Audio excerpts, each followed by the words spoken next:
Okay, good morning. This is a work session for the Joint Standing Committee on Educational and Cultural Affairs, and it is being streamed live on YouTube. So we always caution people in terms of comments that they may make are recorded and seen by the public. We welcome everybody here for the meeting. And typically what we do before we start our work session is we start with introductions of the committee. So I will start with Senator Woodsum. If you could introduce yourself, that would be great. Thank you, sir. Dave Woodsum, Senate District 33, about 25 miles due west of Portland, and it's snowing quite rapidly here.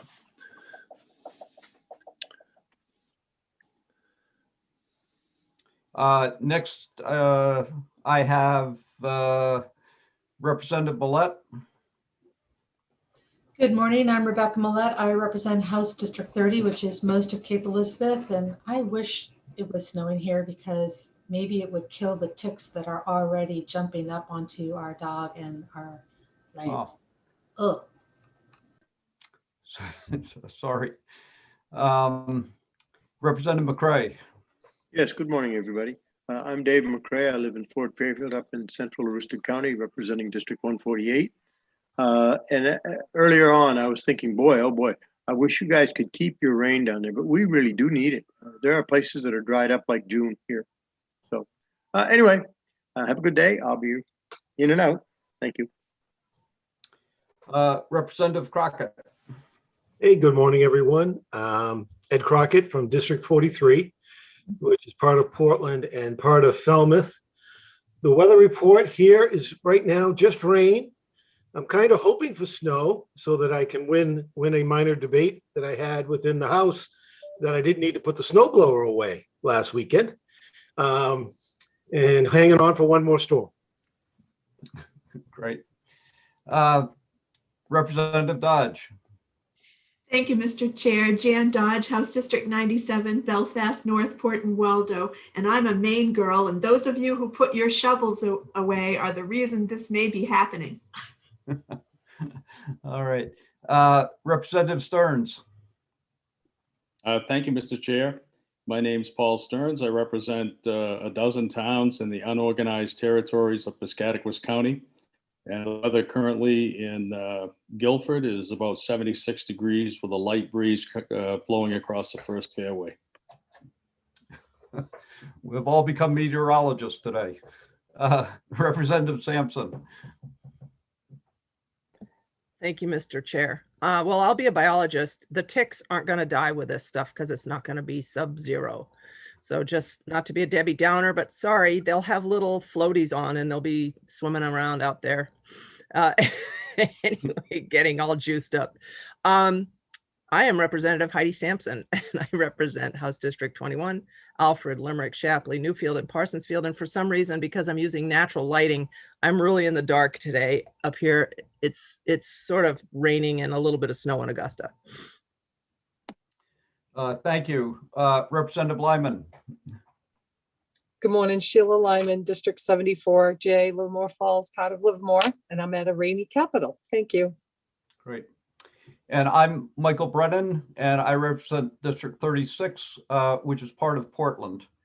And we're also joined today by our analysts, three of our analysts, Hillary Risler, Rachel Tremblay, and Sam Seneff.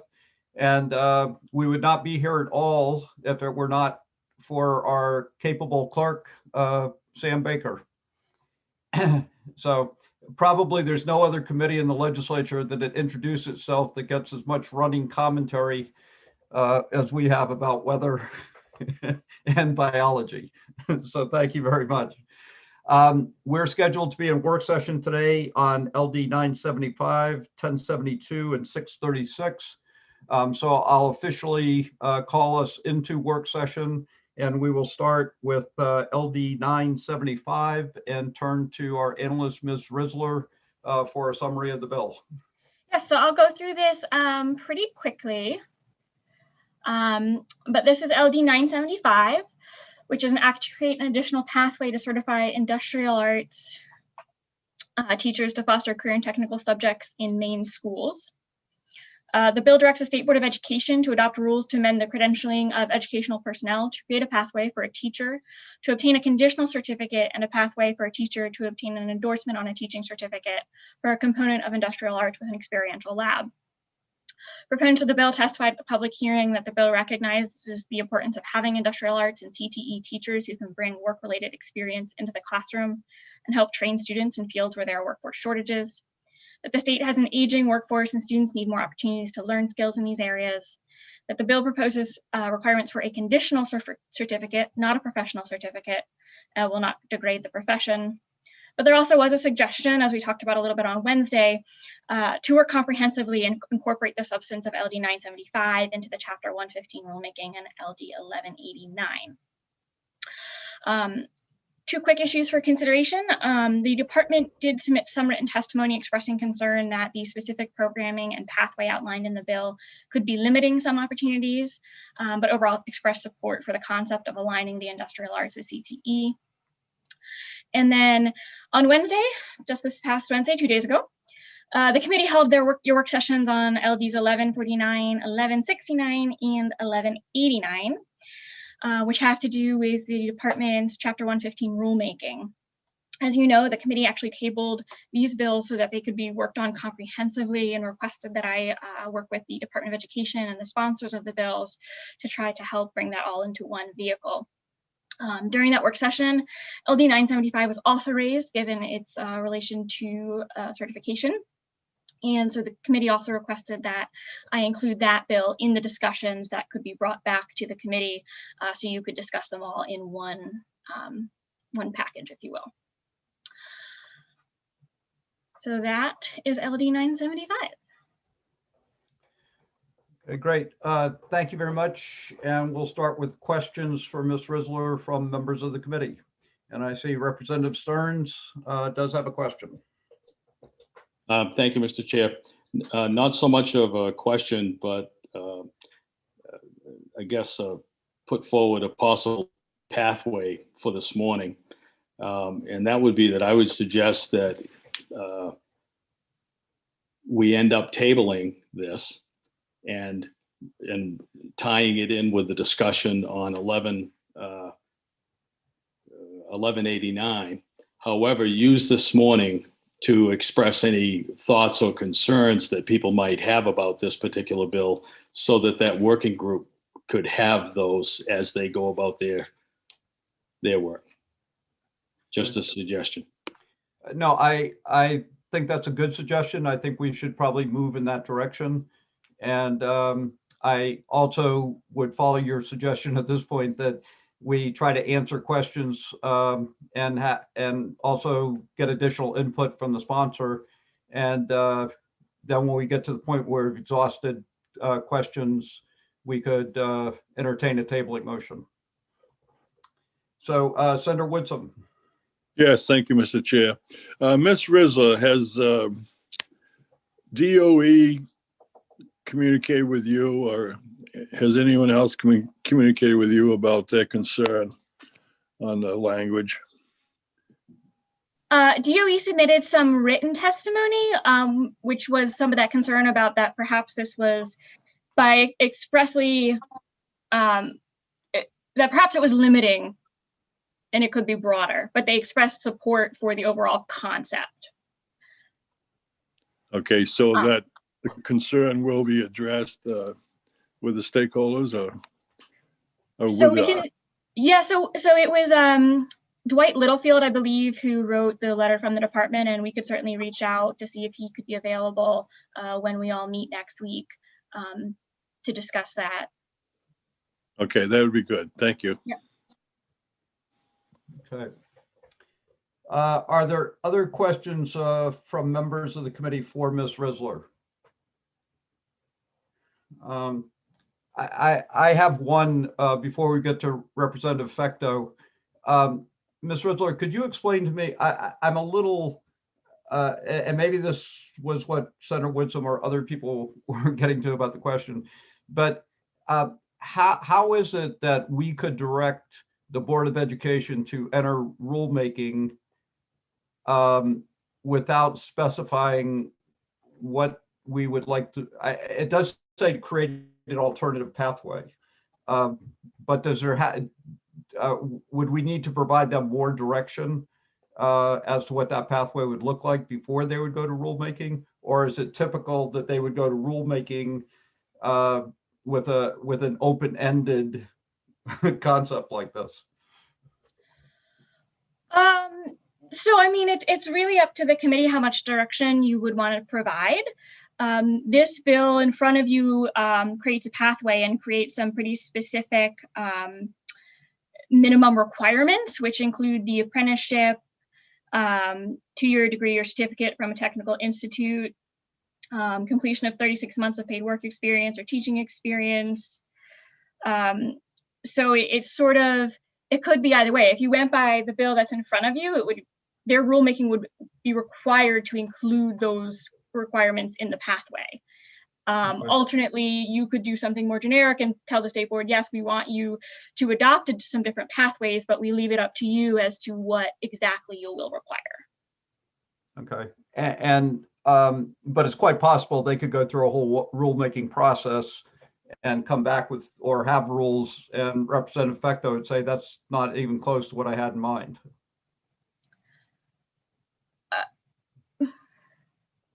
I guess it depends on what you put in statute. If you put this in statute as representative, as the current bill is, that those rules must be consistent with what's in statute. Okay. If you don't put it in statute, then yes, it could end up different than what the sponsor originally envisioned. Okay. That's the benefit of having it in statute. I'm trying to read through this quickly, but was there anything in here that designated it as major substantive versus routine and technical? Yes, these would be major substantive. These would be, okay. So they would go through the process and they would have to come back to the Education Committee for approval. Yes, if it went through in this bill, yes. Okay, all right, thank you. I now have Representative Millette and Representative McCray. Thank you, Mr. Chair. Given that the sponsor of this bill is a similar sponsor of the bills that we were discussing the other day, I'm sure that when the work group convenes, that, well, including Mr. Littlefield, they will be able to work out whatever recommendations we would like to have go forward, which is what I believe Representative Stearns suggested, and I support that. Okay, thank you. Representative McCray. Yes, I support the comments made by Representative Millette, but I also would like to just, in my mind, it seems as though this is the committee of jurisdiction. We have it at our desk right now, at our committee. If we send rulemaking to state board without a statute, having whatever control we and perhaps the sponsor would like to have, they're going to work it. They're going to send it back for our approval. If we don't like it, we're going to have to send it back again. I understand. That's the way I would understand it. So it just seems to me that when we get ready to put something into statute, then rulemaking can happen. It just seems like the horse being where it should be on this cart. So anyway, thank you. Thank you. And I do see in the bill now where it does say major substantive. So that obviously makes a difference. Seeing no other questions of the committee for Ms. Risler, we do have Representative Fecto here. And Representative Fecto, would you like to comment or address any of the questions that have been asked at this point, or add anything to Ms. Risler's analysis? Yes, thank you, Mr. Chair. I really appreciate everyone's time today and yesterday and possibly over the next several days. So I did want to address what the DOE stated. And as I stated in my testimony, the original bill on the 129th, I'm not sure if it came in the 127th or 128th. I wasn't here for that. So, but in the 129th, the bill was much smaller. It essentially contained up until A1 and A2. the A3 portion of the bill, part 3, was kind of added based on lots of the comments that we faced on the House floor. And so I'm not married to things that the DOE has pointed out, like the supervisory level. I think they would have a much better view on if that would limit the pool of candidates. And they said they've seen successful people that weren't at the supervisory level, but did 15 years of work and didn't have a chance to be at a supervisory level because that wasn't part of their job. They had a job to do and they did a job and they didn't manage other people. The discussion has also evolved from the 129th, where it contained the 6 areas last time that you see in the original portion of the bill, the 6C, where it names 6 areas. The Department of Education testimony says that those 6 areas are limiting. That's an evolution of the conversation from last time. I'm super open to hearing what the department has to say about that. And I know that the issue here is broader. That's why I did attach those video testimonies. I do hope that you were able to take a look at those that were contained within my testimony. That the fact that you can't study industrial arts in Maine or Massachusetts, and one of the videos, there was a person with a 4-year degree in like I think it was biomechanical engineering from Worcester Polytech. So a super smart individual that was ready to rock and roll and was unable to obtain the 700 certification because his courses because his concentration was in nuclear propulsion. The regular old dummy, if you ask me, was not specific enough for the certification to say that nuclear propulsion wasn't good enough for an industrial arts. I would contest that. He obviously tried to. So I do think that there's a broader conversation. I've been very enthused with how Mr. Chuda has been treating a lot of these certification situations. And so I'm really enthused about really how we've been handling this going forward. Mr. Hess has also expressed his general support for this as well. So I'm willing to work with the committee, with whoever it needs, we need to, in order to essentially save industrial arts in the state of Maine.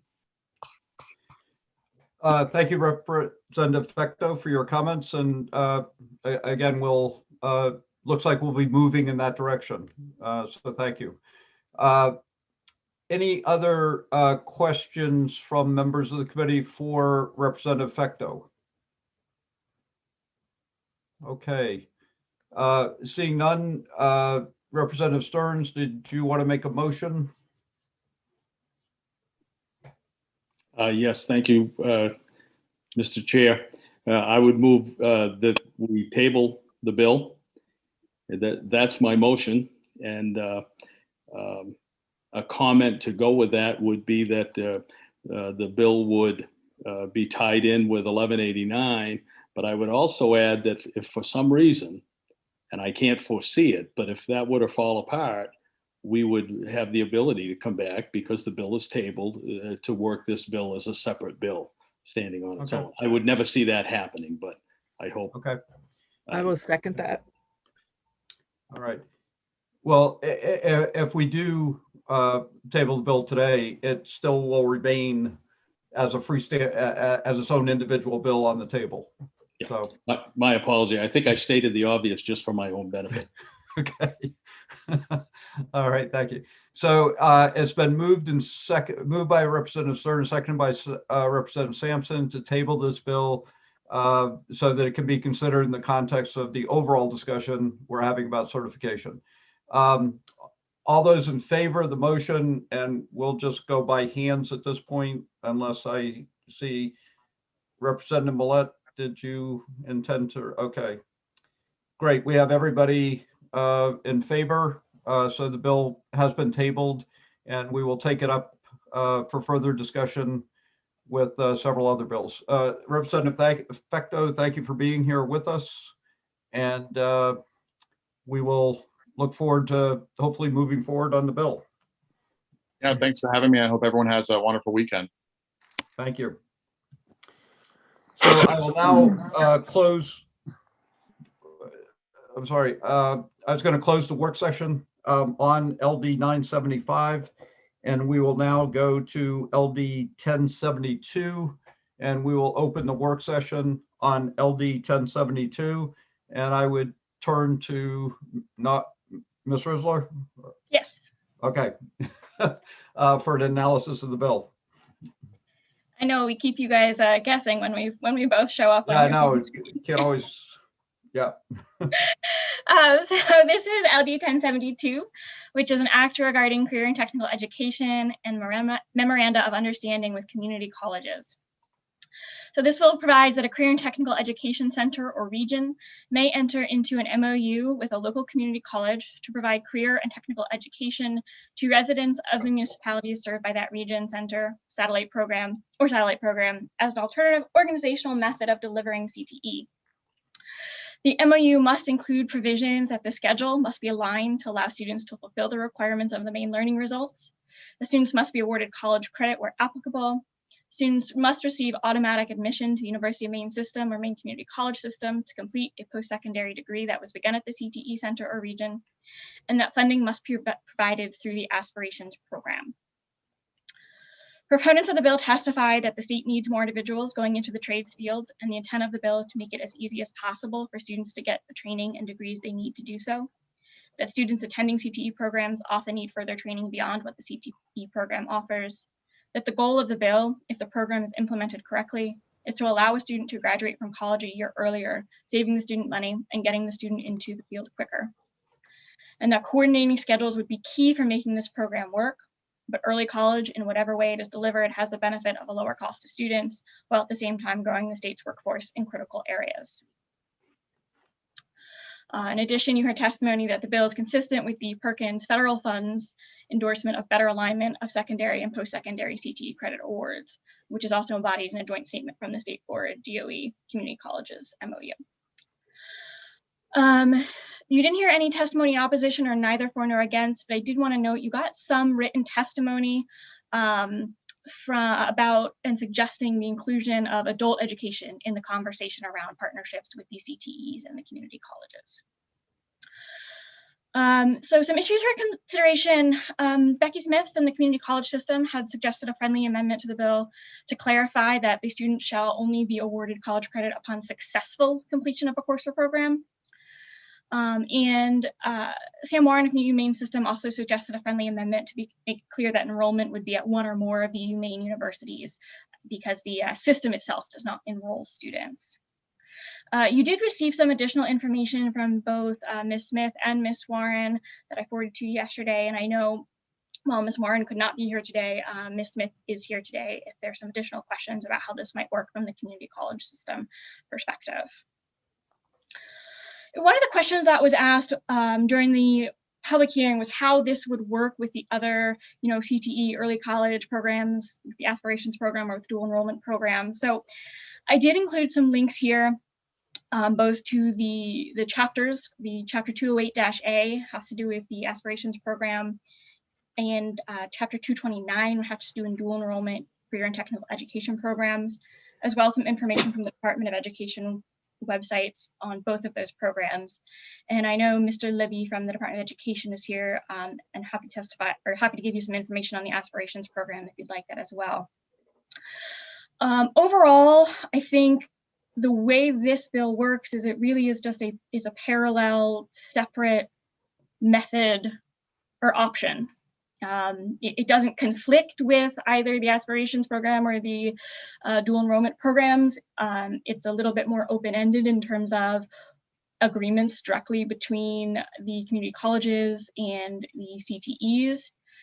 I think some of the key differences that exist based on what this would propose as opposed to what's currently available.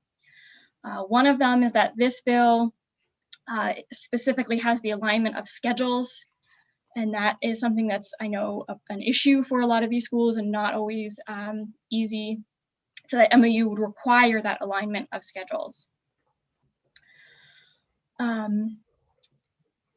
This program that the other programs do not have is the automatic enrollment or college acceptance. The other two programs do not have that, although I do think there are transfer agreements and transfer of credit agreements and that sort of thing in some of the other programs. The other piece that this does have that could be not in conflict, but something the committee should be aware of, is that by using some of the aspirations program funding, unless there was additional funds appropriated for this program, that currently would impact the funds available for the aspirations program. One of the things that this program does not have that both of the other programs do have is student eligibility requirements. Both the aspirations program as well as the dual enrollment programs lay out what students are eligible to participate, and this, as currently drafted, does not include any eligibility requirements. So those are the key differences. But as I said, I think the way it's currently drafted, it really just sets up a sort of third option.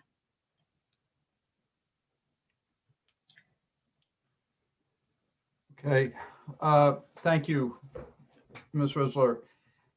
And at this point, I would ask, are there any questions from members of the committee for Ms. Risler?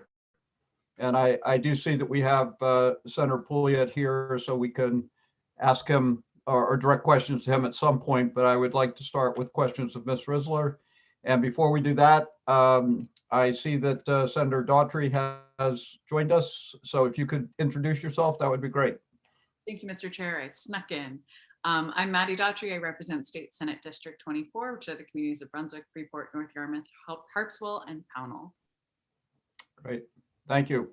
Good to see you and glad you could join us.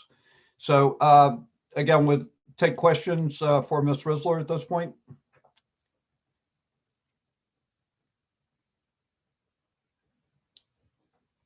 Representative Millett.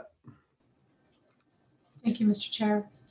Ms. Risler, the sponsor raised the issue of, or used a story of one student who was able to graduate early because the credits transferred, and then a student in Maine who was in aspirations had the credits transferred but was not able to graduate on time.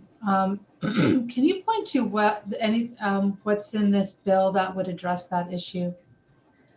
So I may have to defer slightly or ask Ms. Smith to correct me if I'm wrong, but I do believe the aspirations program has a credit limit of, I think, 12 credits.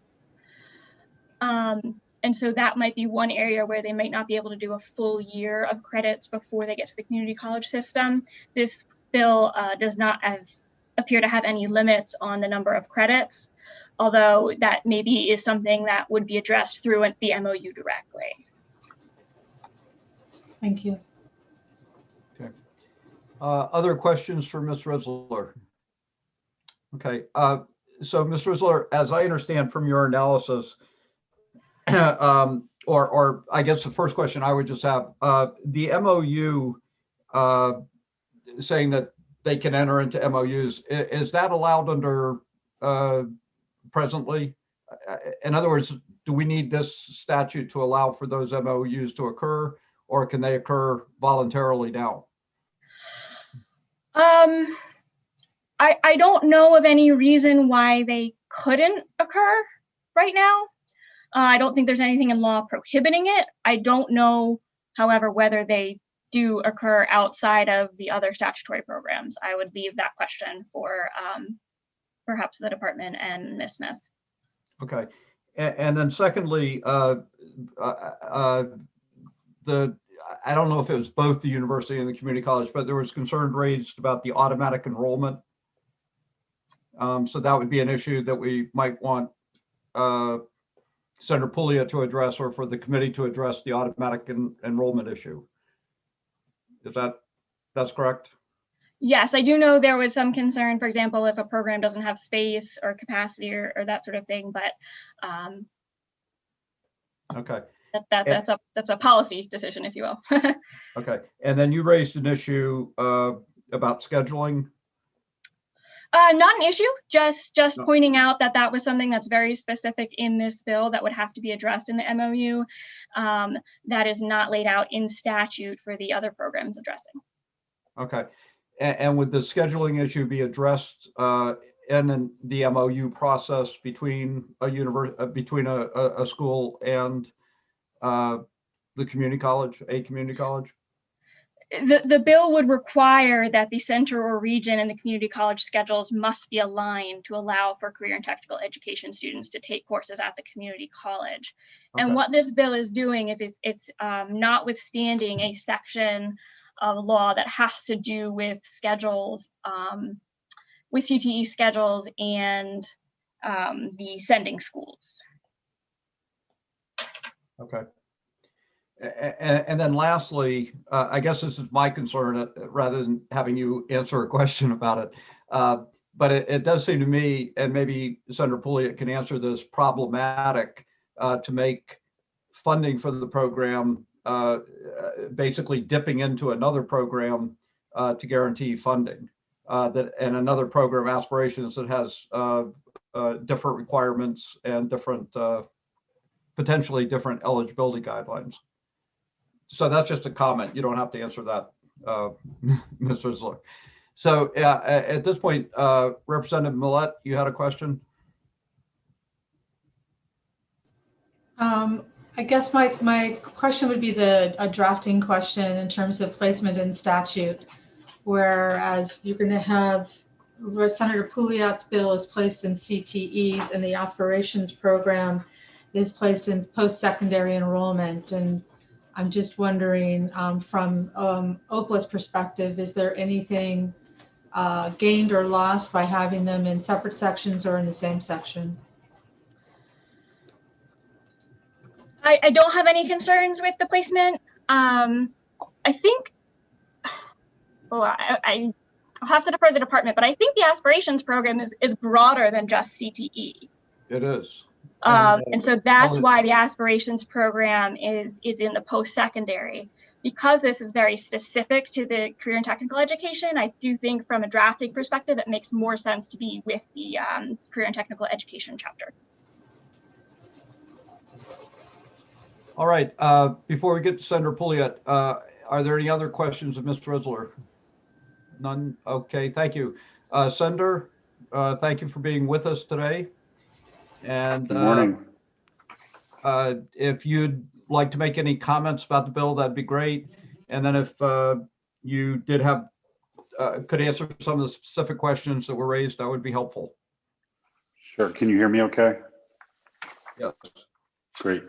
So my comment would be, I recommend a unanimous ought to pass as amended with proposals from the community college system and the University of Maine system. Both of those amendments would be fine. But in all seriousness, I really appreciate the time this morning. And I think that really the primary objective here, especially since I was not able, unfortunately, to join you for the public hearing to deliver the testimony, is to really continue trying to formalize these opportunities between the career and technical education schools in Maine and the post-secondaries. And the one thing that I like about this approach, and I should be clear that this wasn't something that I came up with. Actually, Tyler Backus, who works in the Department of Education, who's also one of my constituents, approached me about this. And he's got a lot of insight as to what's going on within the department and conversations and so forth, and just thought this might be a way for us to not be overly prescriptive, but provide for an avenue for these MOUs to be developed. One thing that I think is key in all of this is really number one in the legislation, the scheduling. This doesn't require that the schedules be aligned without the MOU, but I think through the MOU process, there would be further dialogue about how those alignments could occur. Because there is, definitely challenges with students, getting, into programs because of scheduling conflicts that exist. And I also think the cap of the aspirations program limits the ability for people to really get through more degree completion, you know, in a faster time. So I think this is a good way for us to continue to more formalize this approach that we're trying to take of earlier post-secondary education when it's appropriate for the student, while not forcing the post-secondaries to do something if it doesn't fit.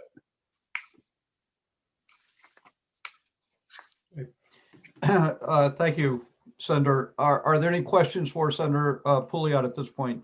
Representative Millette. Thank you, Mr. Chair. Senator Pouliot, is it possible that that limit is a result of the limit on our funding that we put towards the program? I think so, but the reality is that if it looks like the funding could potentially be an issue, they don't have to enter into the MOU. So, but I do think that we ought to consider increasing funding for early college, you know, in this state.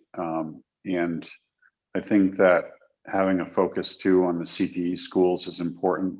We kind of do that a little bit with Bridge Year, but I know that there's a lot of scheduling conflicts that exist, and I'm hoping that maybe one or two schools entering into this kind of an MOU could help provide, you know, a good pilot, if you will, for how this might, you know, be scaled throughout the state.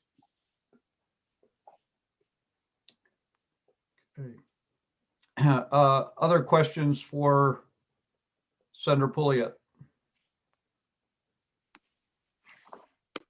Mr. Chair. Yep. The adult ed institutions had also testified about wanting to be, you know, involved in this, and I certainly have no opposition to that. Should the committee want to, you know, incorporate that? And did you have specific language or a suggestion on how they may be included? I think just allowing them also to enter into the MOUs. So Okay. if you look in the language, this allows the CTEs to do this with the community college system or the University of Maine system, and just allowing the adult education programs to do that as well. Okay. Representative Stearns. Thank you, Mr. Chair. Senator Pouliot, over the years, I've seen a lot of programs that relied on matching schedules, if you will, and that has been the demise. Very difficult to, for a variety of reasons, some good and some superfluous. But I'm wondering if the language were to state, in other words, as long as the MOU, they guarantee that the student will be available at that time without consequences, without having to make up or miss things, if that would be acceptable, because oftentimes programs have the flexibility to do that, but they'd rather not have the rigidity of changing their entire schedule for every student in order to do it. Would that be acceptable if we could find a way to do that? Yeah, sure. Thank you. Follow-up, Mr. Chair? Sure, Representative Stearns. Just a few comments. I'm very pleased to hear about the adult ed piece. We have a consortium in our area that involves 32 different towns and a very strong adult ed program that has collaborated very closely with the Eastern Maine Community College in Bangor and done some great work. And this would be right up their alley.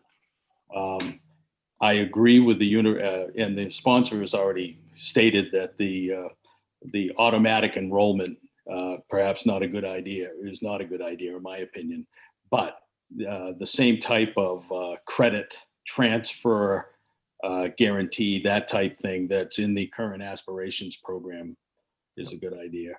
And much like Representative Brennan, I do have a little concern about dipping into the aspirations funds. And I just leave it at that. But to have another venue for folks to be able to, without being in those other two programs, for folks being able to create that pathway, I think is fantastic. So other questions for Senator Pouliot?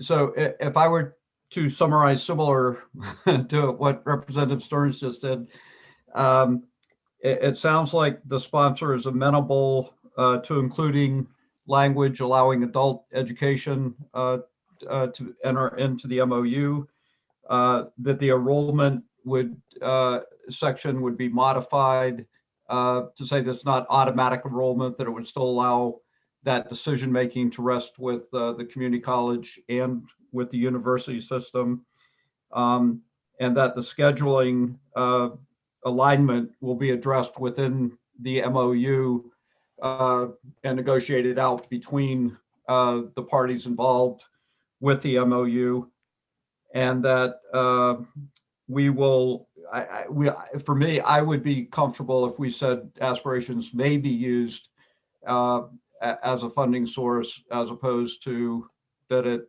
would be automatically designated as a funding source. So does that seem to cover the major issues that arose in our discussion and in the bill analysis? Representative Millett? I think we should include the bridge money program as well as in the May. Okay, yes, okay.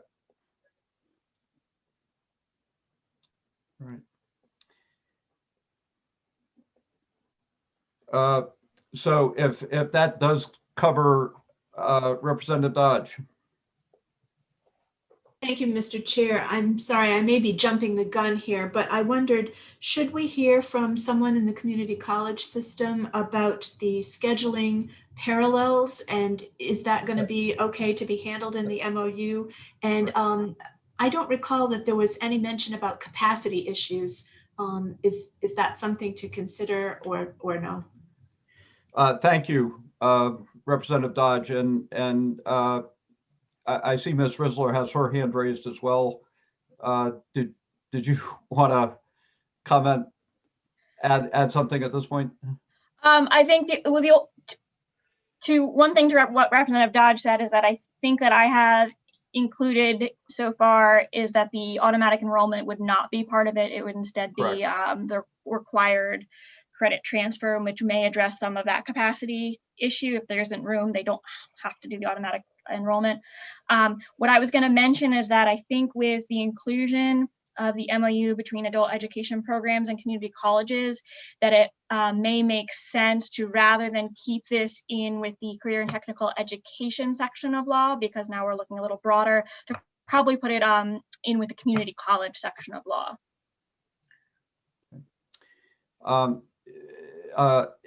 Ms. Risler or Sam, is there somebody here from the university or community college?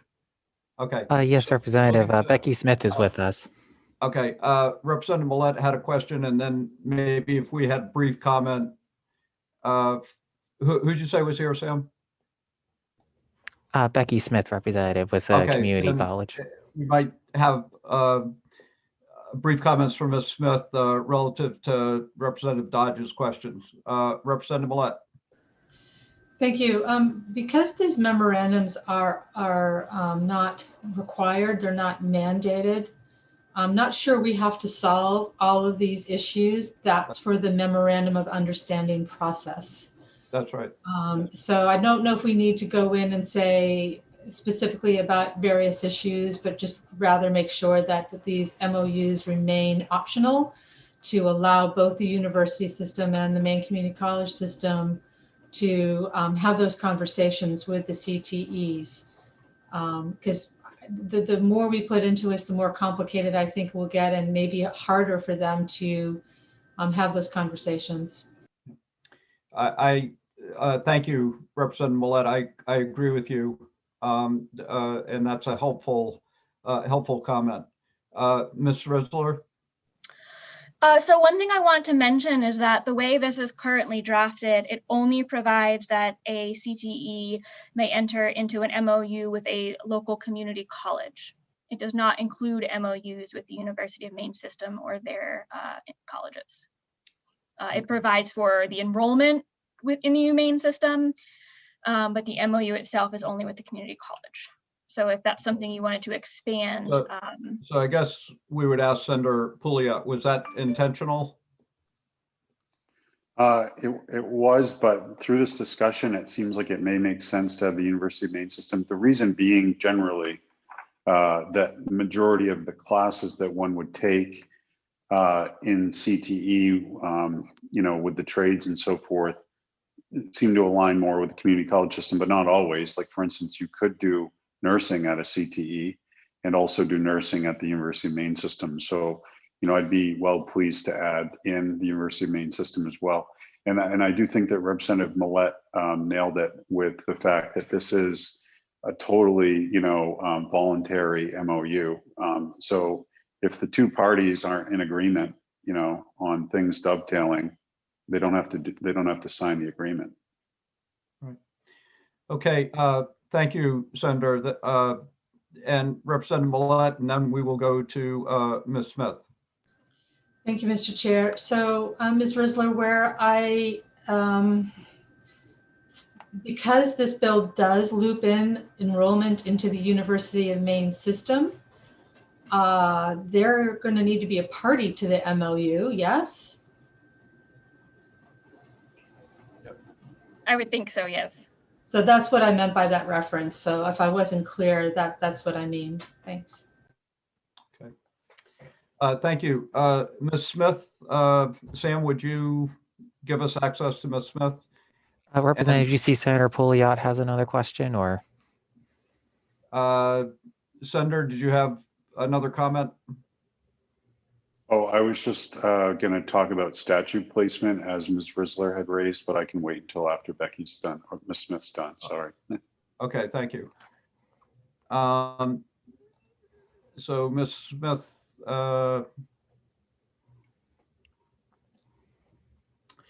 Ms. Smith, thank you for joining us, and thank you for joining us, Ms. Smith.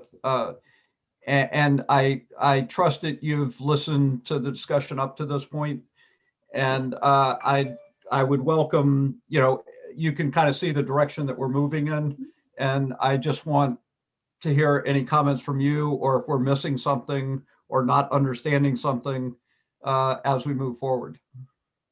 No, I mean, I think that that you have a comprehensive understanding of the bill, how it's drafted, and the direction that the bill is currently taking makes sense to me. To address Representative Dodge scheduling and capacity issues, the fact that the MOU is permissive would allow for a deep dive before any MOU is signed to figure out, you know, how to best align schedules so that particular students in particular programs could attend community college or take classes with community college. The capacity issue is, as always, a funding issue. The taking it out of aspirations and having that be May is helpful. The aspirations budget is tapped out, and so there isn't. That's the reason for the 12 credit cap, just to make sure that's clarified. And, you know, we already do MOUs. You guys get the higher ed report every year. We have hundreds of them with the university system. We have hundreds of them with CTEs. We have them with adult ed. So we all work together as a system when we can. And this bill may inspire some more attempts at working together and aligning for the best outcomes for the colleges and the students. So with the permissive language and without spending money from the aspirations, definitely spending money from the aspirations program that also goes to other students outside of CTE, I think that is helpful. And I'm happy to answer other questions if you have them. Thank you. That was my next step. Are there any questions from the committee for Ms. Smith? Okay, seeing none, thank you very much for being here. That was very helpful. You're welcome. Thank you. Appreciate your comments on the bill. So thank you for being here. We'll now go back. Go very quickly to Senator Pouliot. You had some language suggestions, and then I think we're ready for a motion. from somebody that is going to somehow be able to capture everything that we've talked about at this point. So Senator Pouliot, did you want to? Well, I would just say that I'm largely agnostic on where this is placed in statute. I guess the only advantage to having it within CTE is that some CTE directors might be reviewing the statute and say, hey, this is, maybe something I should be doing, but we can't really address the adult ed folks if it's in CTE. So I don't know if that means maybe we put it in the community college, and also if we're going to add the University of Maine system, I suppose we would have to add it there as well. Probably have to have a dual placement, but that's why you're in the capable hands of Ms. Risler, who would surely be able to tell you where it should best go. Okay. Thank you, Senator. And Ms. Risler, you had your hand up as well as Representative Stearns. Yeah, so I just wanted to sort of say, yeah, so it is a little bit broader. So I'll take a look and figure out where it fits best. And what you can always do is put in a cross-reference to where it is to help make sure everybody knows where to find the information. I'm also making a quick list of everything I've heard in the discussion. And if you'd like me to go through my understanding of what perhaps you might have a motion or be voting on, I will be happy to do so. Well, that I think would be extraordinarily helpful at this point. So please share with us your list. Okay, so my understanding so far is essentially that you will have voluntary or the career technical education centers or regions may enter into MOUs with either the community college system or the University of Maine system. Rather than being quite so prescriptive, it sounded to me like you wanted to more sort of say that the MOU sort of must address the following, including alignment of schedules, guarantees of credit transfer, and that aspirations or bridge funding may be used. You also want to permit the adult education programs to enter into the MOUs with the community college system and the UMaine system as well. And I think, going through my notes, I think that's everything. Okay. Representative Millette and. Thank you. Excuse me. Thank you. I'm sorry, Ms. Risler, did that include the language that the community college sent in around the acceptance language? Well, so you had talked about not including the automatic enrollment, but in terms of the credit transfer, you probably do want to keep in that it requires successful completion of the program. Is that what you were referring to? Okay. So thank you, Ms. Risler. Is everybody in agreement with Ms. Risler's list of? And you will, of course, see it again, so before it goes anywhere.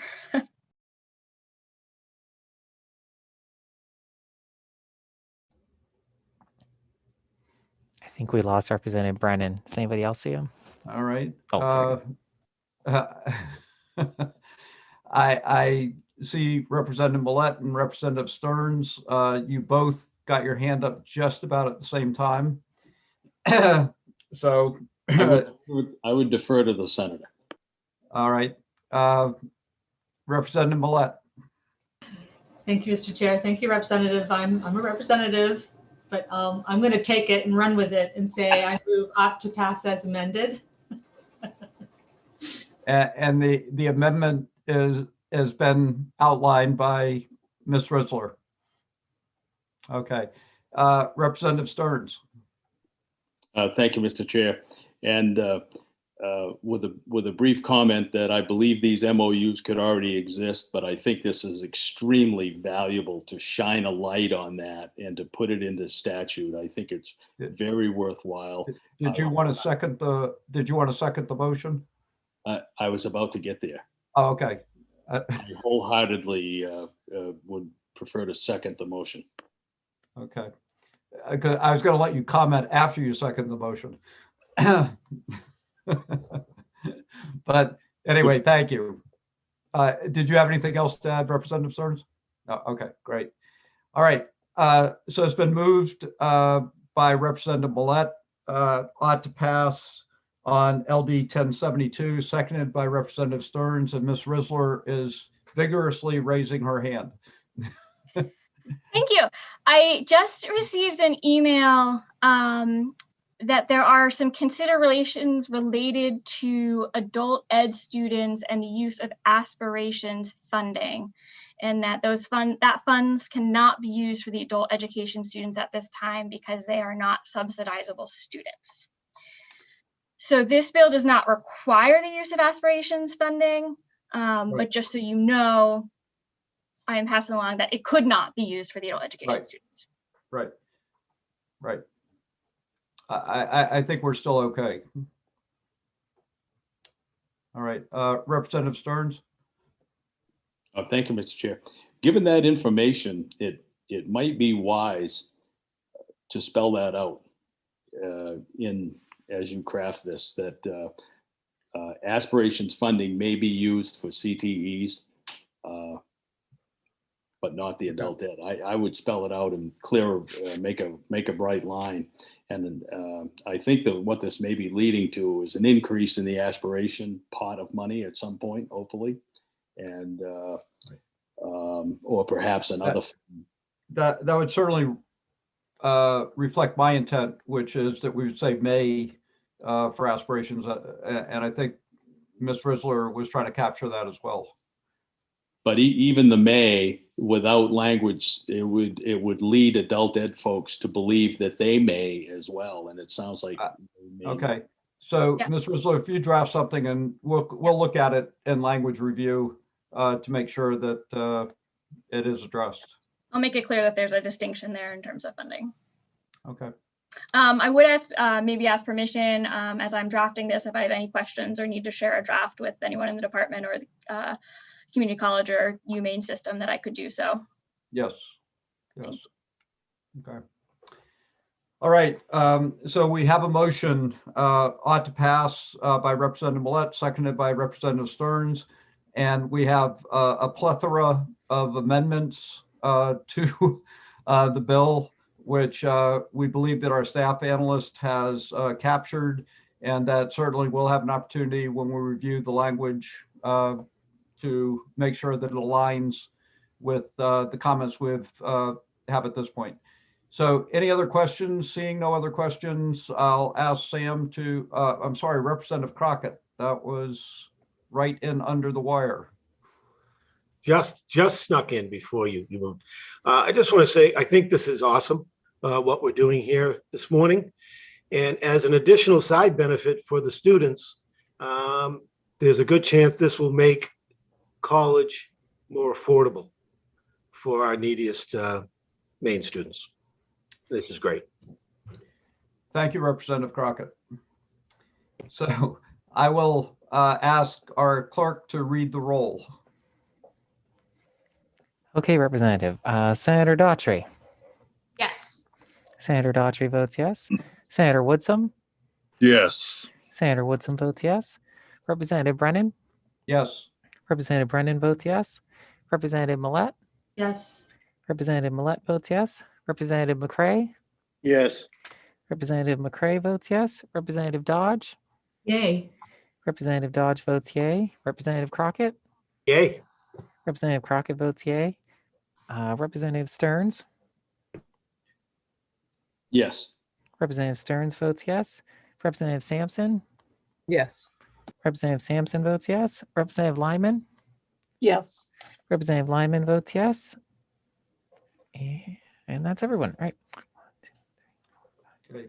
And I believe was 10 votes, Sam? Correct, Representative. It's unanimous of those present and voting. Okay. We probably should give Senator Pouliot an ex officio vote on the bill, but Thank you all. I guess I'm doing well in Ed Committee. I wish all of the committees were this receptive to my bill ideas. Thank you. Have a great day. Well, thank you very much for bringing it forward. And I think all of us would echo Representative Crockett's comments that we appreciate your work and effort on it, and glad that we could move it forward. So Thanks. Have a thank great you. day. So Representative McCray, I'm trying to be sensitive to your schedule. Would you like us to proceed with the main school, or we can go do 636 as well? I think go with the main school of science and math, because I don't know when they're going to call me from criminal justice. Okay, because I don't want to lose you during that presentation. Is that correct? Well, I'd certainly like to be there, Okay. but if it comes down to a choice, I'm going to have to leave. Okay, so let me ask this, Sam, Senate, Mr. Are you the analyst on this bill? For 636, yes. Yeah. Okay, and I know we have Ms. Tremblay is here waiting with us, and that possibly Senator Vitelli is somewhere in the vicinity. So the question would be is whether or not we think we could move through this bill fairly quickly. Do we also have the people from the main school is also here? Okay. All right. Representative Daughtry, do you have a suggestion? I was just going to say if we could just check with the bill sponsor, Senator Vitelli, to make sure her schedule works with this as well. So that was just my. Is Sam, is she available? Yes, Representative, she's coming in right now. Okay.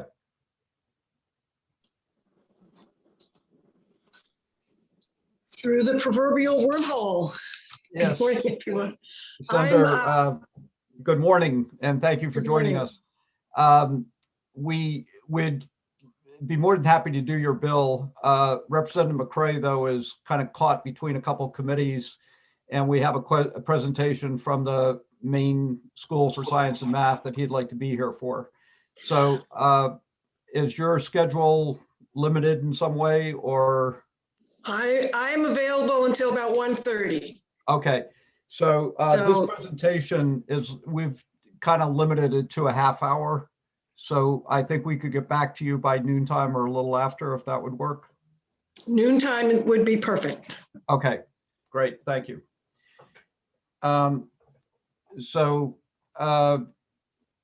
There are other folks that hopefully will be able to join me at that time as well, though. I'm sorry, Senator, you said what? There are a couple other people that I'm hoping to be available on my bill as well, if they're. Okay. Well, again, I think the latest we would be is just a little after noontime. Okay, hopefully that'll work. Thank you. Thank you. So, Mr. Baker, could you bring us the representatives from Maine School for Science and Math? And we will really try to keep that to a noontime end. So I would just say that questions from the committee, if we could keep those as focused as we possibly could, that would be helpful. And then we'll go back to Senator Vitelli's bill. So Sam, if you could let in the representatives, that would be great. Okay, Representative.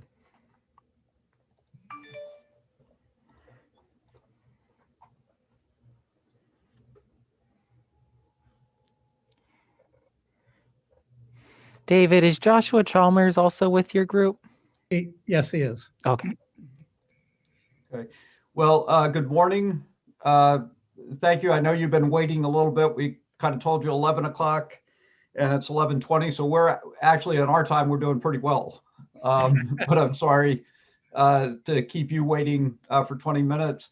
And I don't know if you heard our previous conversation, but we'd really like to have this wrapped up by noontime because we have to get back to another bill and other people have scheduled. But we clearly want to make sure that Representative McCray was available for the presentation, and he has some other commitments in other committees. So thank you again for being here. And I know Mr. Pearson, Mr. Ferguson, and Mr. Coit But I will ask you at this point if you could introduce yourselves and just tell us what role you play with the school, and then you can you have the floor to make the presentation that you'd like, and then obviously there'll be questions from members of the committee. So, Mr. Pearson, maybe we should start with you. And yes, indeed. Thank you very much. Good morning, everybody, and it's very good to see you all again. My name is David Pearson, as you know, and I'm currently the Executive Director of the Main School of Science and Mathematics up here in Limestone. Thank you. Mr. Ferguson? David Ferguson, Board Chair, parent of a 2017 graduate of the Main School of Math and Science. Okay. And Mr. Coit? Thank you, Representative Brennan. I'm David Coit. I'm a trustee of the school. I have been for 4 years. I live in Cape Elizabeth. And I am a co-chair of the Business Planning Committee that was set up about a year ago with Josh Chalmers. And Mr. Chalmers? Thank you. Yes, Josh Chalmers. I'm a board trustee, as David said, co-chair on the committee with him, resident of Scarborough, and IT manager at Texas Instruments in South Portland, and a graduate of UMaine Computer Engineering from '96. Great, thank you. And the purpose of the presentation, we have had various members of the school approach myself, Senator Daughtry, and Senator Rafferty at different times since January, asking for opportunity to come before the Education Committee. And it just turned out that this Friday we had the time to do it. So I'll leave it up to you in terms of the order of your presentation. And the only thing I will do is try to keep it to the time frame that we're looking in. Great. Thank you, Representative Brennan. And I guess Senator Rafferty's not on the call, so he's not here. I won't thank him, but thank you for the rest of the committee members for giving us the time here. I think what I'd like to do is we have a presentation, it's about 25 slides. I'd like to move through it pretty quickly. We're most interested in the question and answer period. So I think I'd like to do that. Most of the conversation will be from Josh Chalmers and myself. I know you heard earlier from the chairman and our executive director when they were having a budget discussion. This is a whole separate discussion. This has nothing to do with the current budget. This has to do with sort of the long-term future of the school. Many of you hopefully you've all received a letter that was unanimously approved by the Board of Trustees to members of the Maine legislature. It's dated on March 6th. It outlines a lot of what we've been up to for the past year. We've actually had a 7-month study that's gone into what you're just about to hear. This started back in March of 19 when we realized and voted unanimously again that the school was at risk because of situations which we're about to describe, and that a new business plan for the school was needed and appropriate. And we know that we don't have the authority to make a lot of these decisions. So what we're doing is bringing forward to you the findings from that study. And what we'd like to do at the end, our objective for this call is actually to engage this committee and or others that you determine in an ongoing dialogue about how to make the school not only to make the school, position the school for survival, but also position it to be a much better resource in the state of Maine. So again, thank you for your time. Can I get a sharing of the screen here?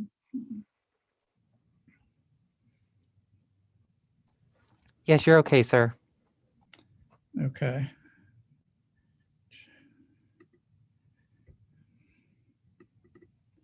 Can everybody see that? Can I get a? Yes, sir, we can see it. You can. Okay, great. All right. Well, thank you very much. As I said, I'm going to try to move through this quickly because we really want to get to the question and answer period. And I know I want Josh Chalmers to have a comment at the end of the presentation as well. But if anybody has serious questions on any particular slide, please note them and we'll come back and talk about them. So this really starts out almost as an economic development conversation. We made a presentation to the administration, which included Heather Johnson. So there's certainly an understanding within the administration that that Maine has a challenge in terms of its ranking in terms of science, technology, business capabilities. This Milken Institute report came out in 2020. A rather startling statement, actually, that Maine is number 8 worst state among 50 for science, technology, business capabilities, and it's the lowest ranking in 10 years, so the trend is not good. The data from the National Science Foundation is sort of supports this premise. I mean, R&D spending is really quite abysmal. I actually listened in on a Eggs and Issues on Wednesday, where the chancellor and the president of the University of Maine talked about this issue and quoted these very same numbers, and how important the University of Maine and the investment that's going on there is in terms of particularly engineering talent. And this was another statement. I was actually at the opening of the Rue Institute, where the president of Northeastern University stood up in front of the governor and many distinguished people in the Maine community, and basically said the reason that they are supporting the Rue Institute is that they see it as a model for other states around the country. And the issue is that states like Maine, small and rural, are falling farther and farther behind in overall economic performance. So that's the challenge. Briefly, the opportunity is that Maine actually does have some world-class human capital assets. Jackson Labs, Bigelow Labs, WEX, IDEX, Maine Health, Bates, Bowdoin, Colby, the Rue Institute, the University of Maine Engineering School. We have some very significant assets to build upon, which is really, really good news.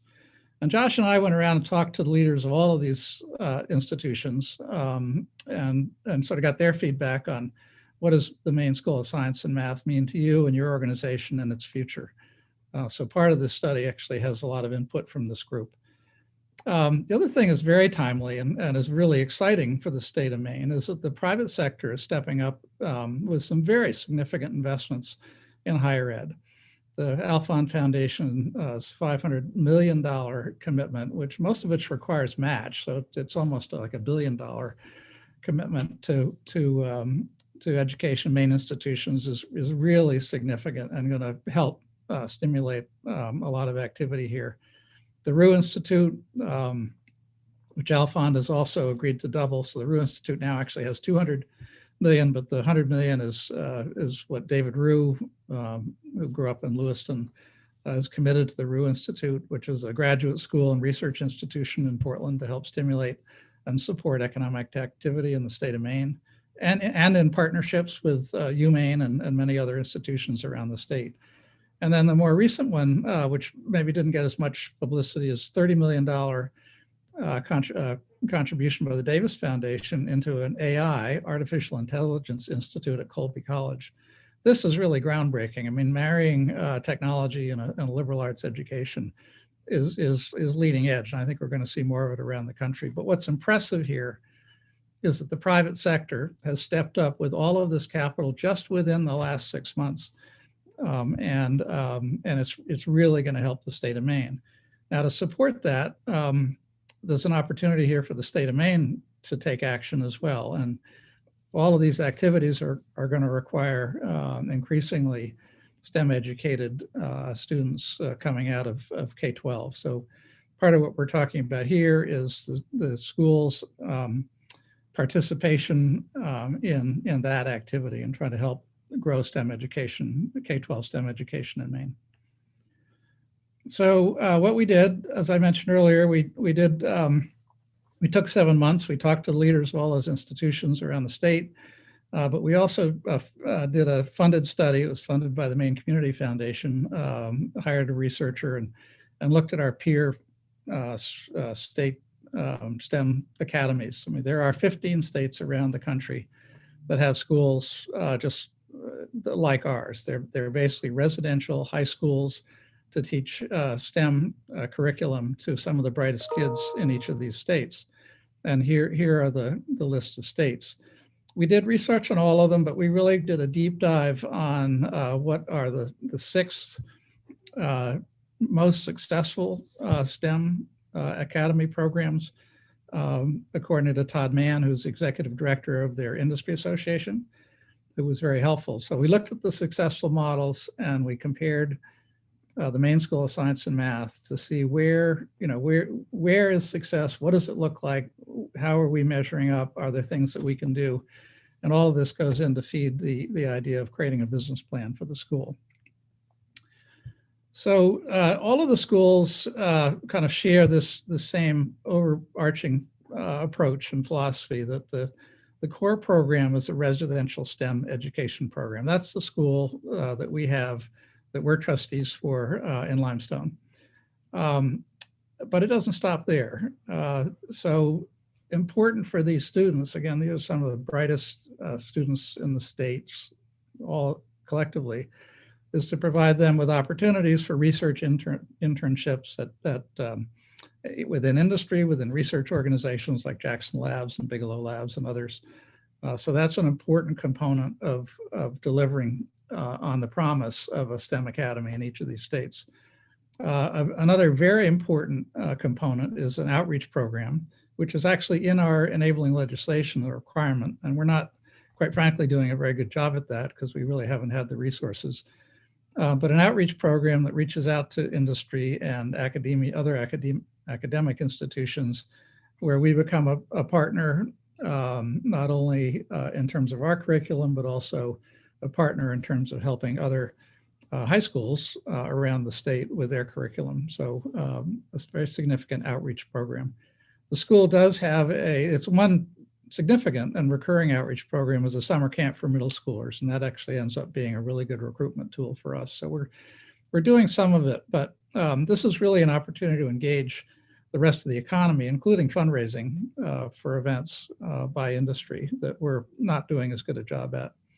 And all of this is aimed at the future workforce for a knowledge-based economy. I mean, that sort of gets us back to what's the economic development impact of these schools. Why are they doing it? Ultimately, they're doing it because these are mostly rural states, they're mostly poor states, and they need to try to catch up. And the way to do that is to start educating high school kids, K-12, but because these schools are residential high schools, really preparing kids, bright kids for going on to careers in the knowledge-based economy. So part of the study was actually doing comparisons. We've done a lot of comparisons. I think there are 5 or 6 slides here that'll sort of give you a sense for how the state of Maine's and the MSSM measures up to these other schools and from a statistical point of view. So as I said earlier, most of these states, and remember, these are the successful programs. Most of these states are where median incomes are below the average. They're rural states. Illinois in this group is the outlier. But they're small rural states, and many don't actually have meaningful technology in the industrial base. North Carolina with the research triangles is a notable exception there. And of course, Illinois has some of that. So some of the other comparisons that kind of struck us as being pretty stark was the level of state support. In most cases, the state is supporting most of the vast majority of the total budget of the school, some at 100%. We are actually the only school, and this may be partly where the budget exists, but in most cases, the budgets are within the governor's budget or the budget of higher education. We're the only school among this cohort that actually is in the K-12 state budget. This is another one of the sort of startling concerns that we have, and I think it has a lot to do with the reach of the school, particularly into rural communities where parents may not have the capacity to fund the requirement. In our case, and it's actually in the statute, that we charge room and board. Historically, we've been charging, well, last year we charged $9,300 for room and board, yeah, not tuition. Tuition's paid by the state. And it's going up to $9,500. That's an awful lot of after-tax money, particularly for kids coming out of rural communities. And we're the only ones that do it. And I think part of the reason that these other state programs are so successful in attracting and applicants at a much higher rate is that it's essentially free. Many schools actually do charge for a meals component because that's an avoided cost for the parents. But it's a pretty stark difference between MSSM and the other schools.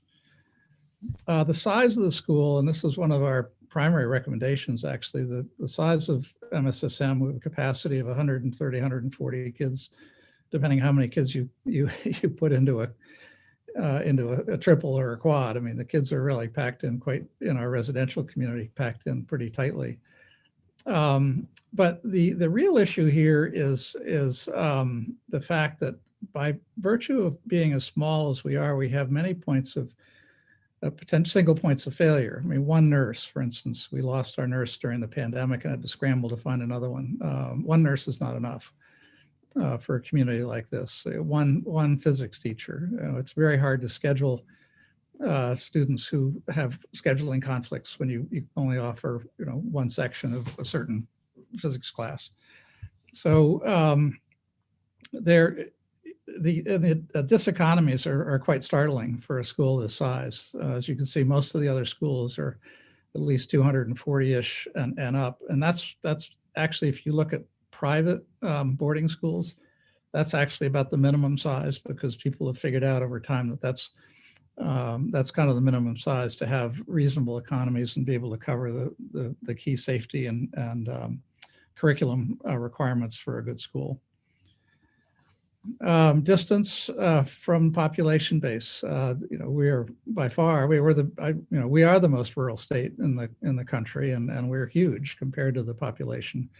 So it's not totally a surprise that almost anything is far away, but we are by far distant from population centers, which is for some families in particular, it's a deterrent to applying with their children to the school.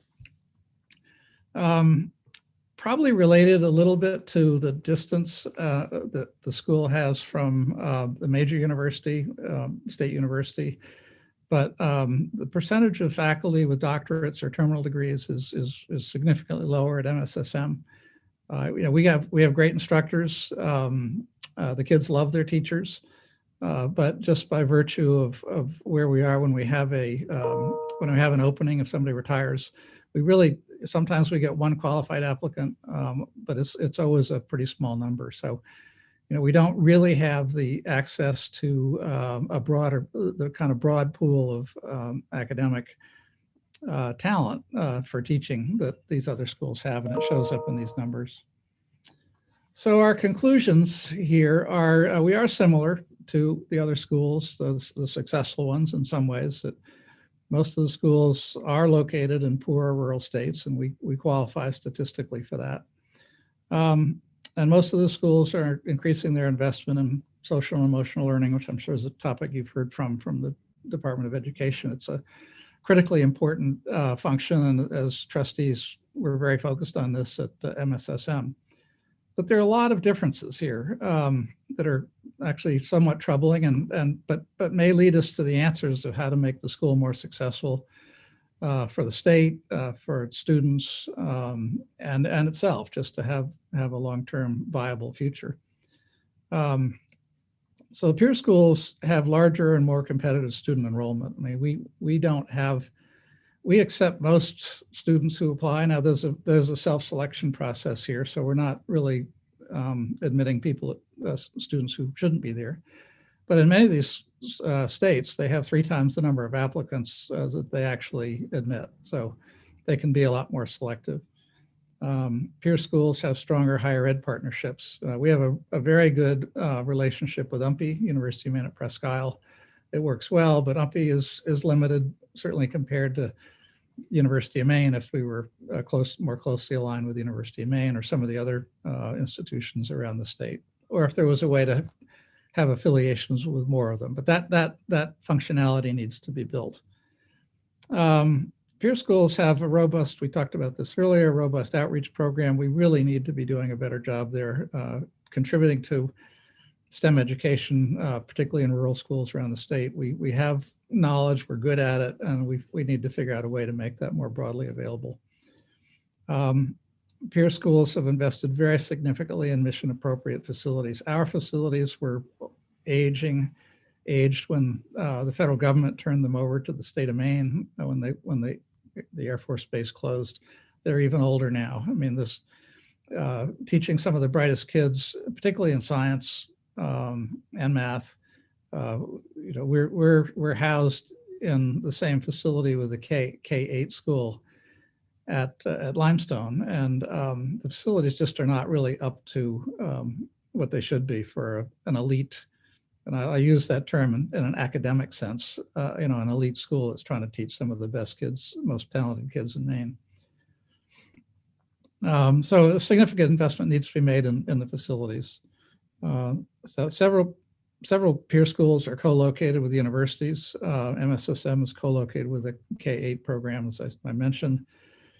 Peer schools are located closer to the state's population centers, which actually creates opportunities for research, internships, and things like that with industry.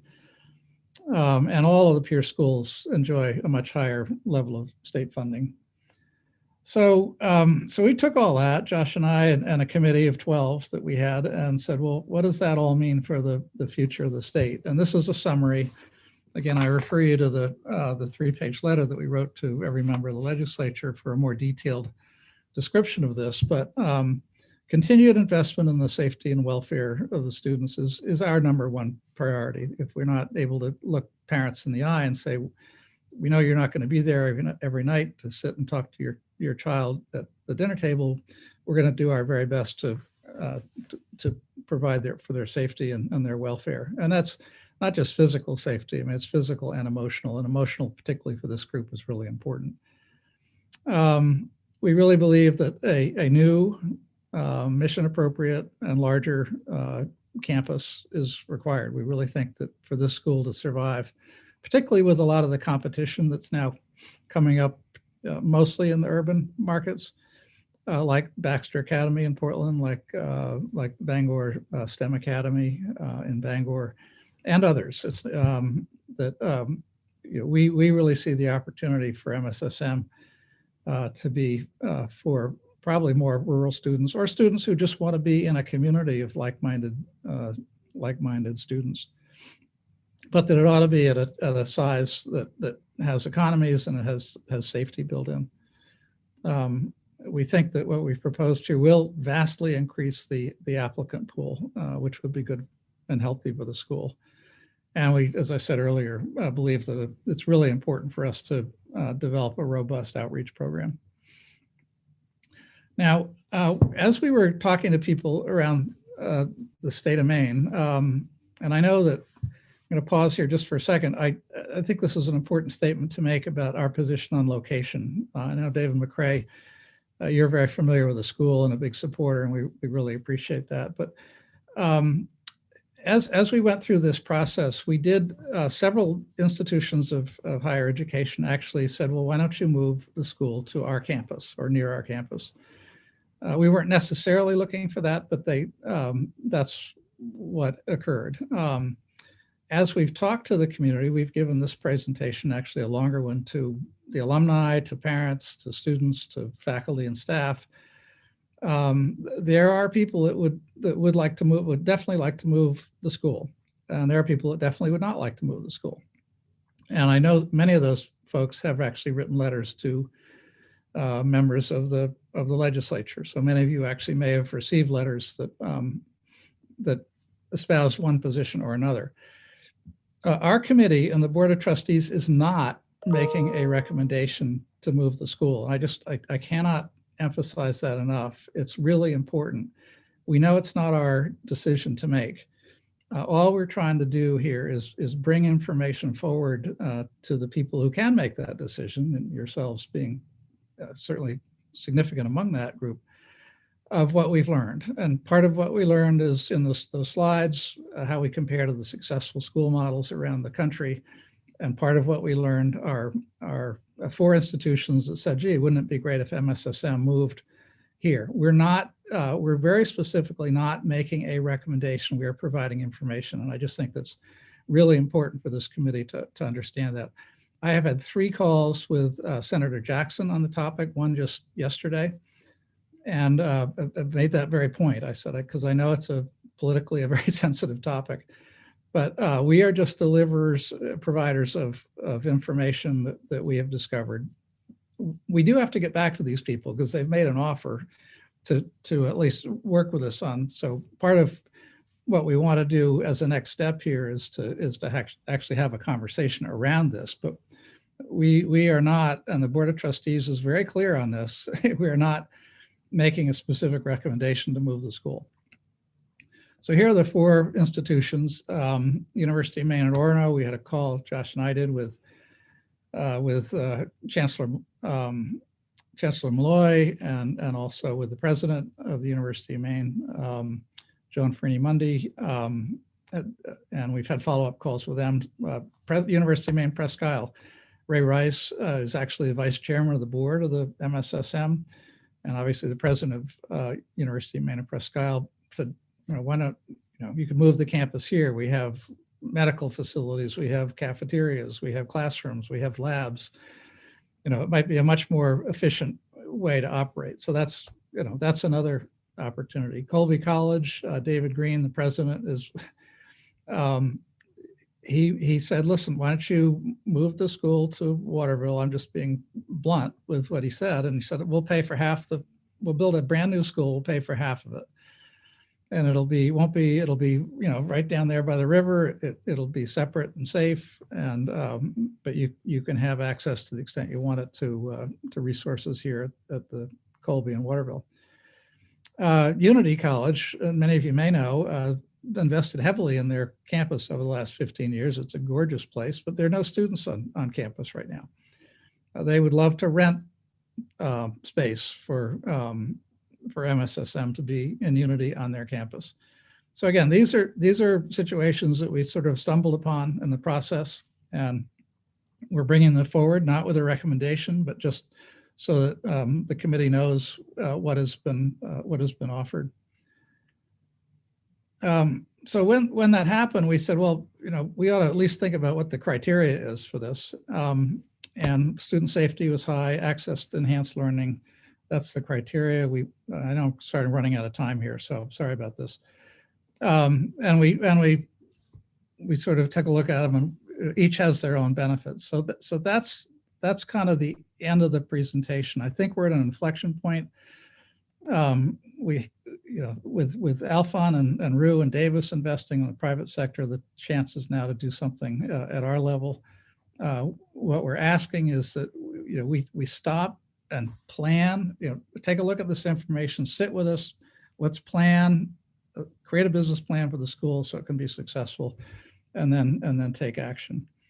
And I know I've taken up too much time. So Josh, I apologize. I know you wanted to make a couple of comments. Yeah, just real quick. I wanted to reiterate what you've seen here is really just the tip of the research and the conversations and all that's gone into this. Speaking with leaders, David and I had quite a summer speaking with the leaders all around the state, and they were all very enthusiastic about MSSM, but in some ways limited in their connections. And the outreach portion of this, which was really just one slide, there's a lot that goes into that. There's a lot of opportunity there. There's a lot of marketing opportunity and funding opportunity that we saw with our sister schools through sponsorships. And so what's here was really exciting for us to see this, to see what the school could be, to see the visions and the success of the other schools. And what we really need to do is take this momentum and take this information, and our hope really today is that we can form a joint group, a task force or what have you, that involves members of your committee, that involves member of the executive branch, the people who can help us and can help us take action and really, finalize this vision and start to begin to take action on it. And that's what we're really hoping for today. Thanks, Josh. So I'm sorry to take up so much time on the presentation, but we'd love to hear any questions. Thank you. And Sam, maybe if we came back to full screen here.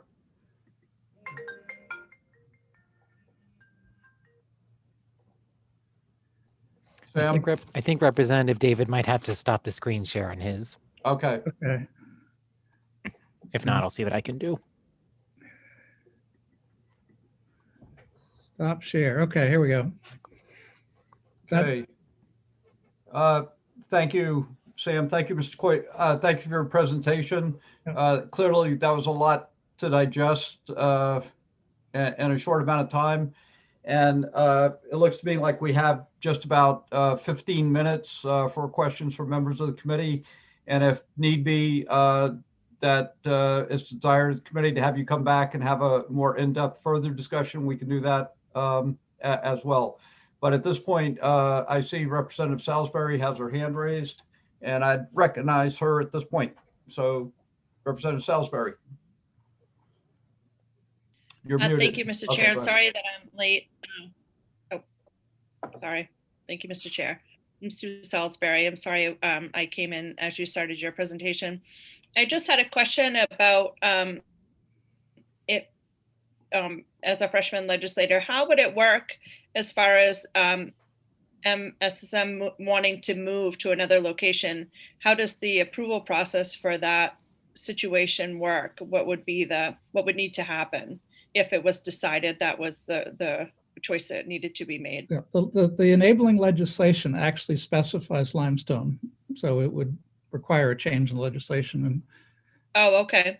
yeah, we have other suggestions for the legislation, which has to do with how the board's put together. I mean, this as Josh said, we spent a year on this. There are so many layers. We're trying to keep to the high level stuff, which is really the comparison with schools. But the mechanics of changing legislation, I guess you guys are the experts, not us. We're citizen volunteers here. The school can't even hire a lobbyist by statute, which is fine. I mean, we'd rather be making the case ourselves anyways, but we're volunteers. What we're just trying to do is say, this is what we think is appropriate and best for the school, for the state, and most particularly for the students. Thank you. Thank you. Mr. Chair, if I could just say one other thing. And Representative Salisbury, did you want to introduce yourself? Is that okay? Sure. I am Sue Salisbury, and I represent House District 35, which is part of Westbrook.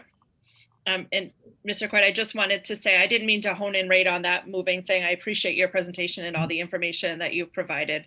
I just had that was a quick question about that, but all the other information was very helpful as well. Thank you. Everybody wants to go to the location issue, and we understand that. It's a hot topic. We try to avoid it because we know it's not our decision. Senator Whitson. Thank you, Mr. Chair. Question for both you gentlemen. Do you believe that if a relocation, obviously you're looking south, would invite or promote or encourage the industries and business private foundations to donate more money towards your programs? Josh, I think that one's right down your alley. Certainly, yeah. We really did hear that loud and clear from the research labs, the businesses that we talked to. That isn't to say that, with a heavily involved outreach program, we couldn't increase and do better. But we did hear loud and clear that it was an inhibitor to current relationships. So I guess that's sort of a two levels of answer. Yes, we think it would improve. We think we could improve from where we are in our current location, but we think we could improve even more if we were in a central location for the state of Maine and closer to companies and businesses where, within an hour drive, you could really do some joint partnerships. Centrally located would really improve. We also heard from parents, and some of those leaders were parents who were telling us, we would like to send our students there, but where you're located is an inhibitor. So on a lot of levels, it sort of knocks down the successes. It doesn't make them insurmountable, but it lowers them.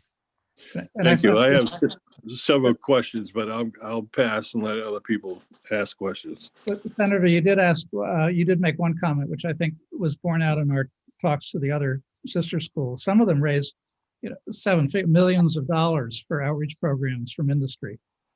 I mean, I think you tied this to, is there money available from industry? And the example out there of success is with a robust outreach program, which Josh described. Yes, that would be the objective, is to get industry contributing to sponsor programs, provide promotional dollars. But there is money in this. At least that's the example we've seen in other states. Yeah, and we all know money makes the world go round.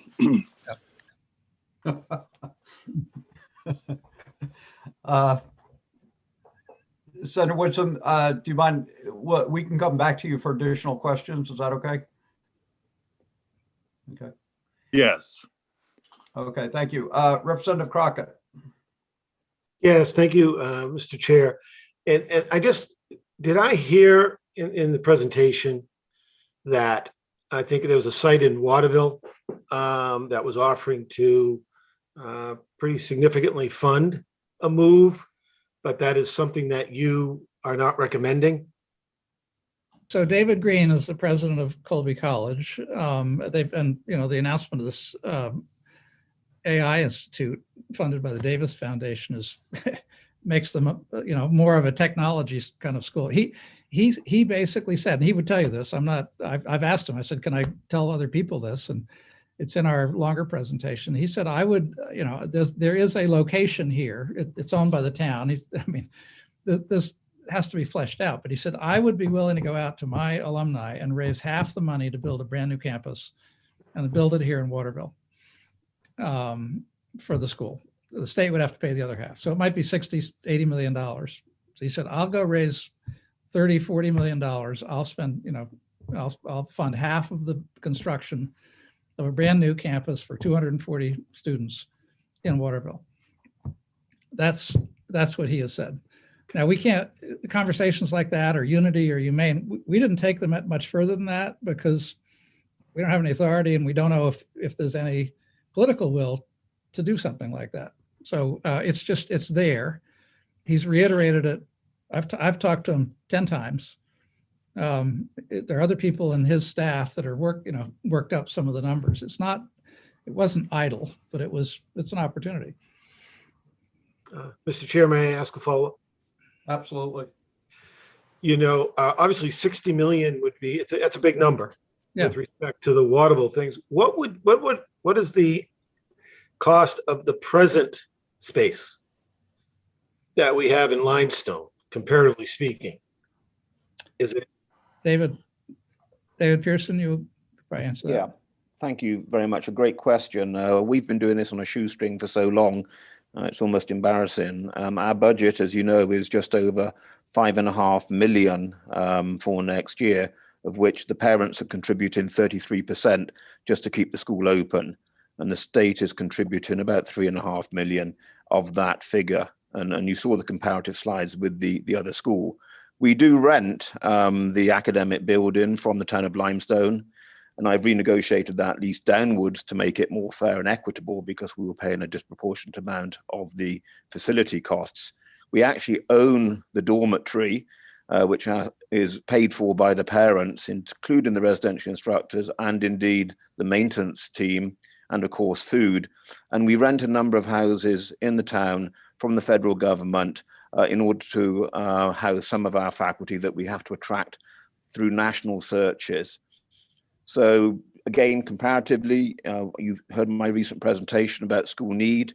We've had to raise money ourselves to keep the school open, including going to Project Serve in the federal government to get grants to provide counseling support for our students here at the school, which is absolutely critical in this student body, given that their emotional needs and the stresses they place on themselves and other aspects of boarding school life.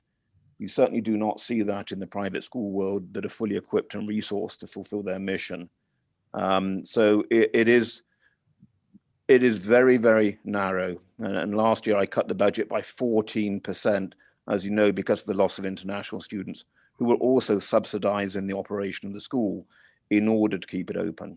And there is this is, as David said, an inflection point. After 26 years of history, I think this is an opportunity to look seriously about what Maine wants for its magnet school. Hopefully that answered your question.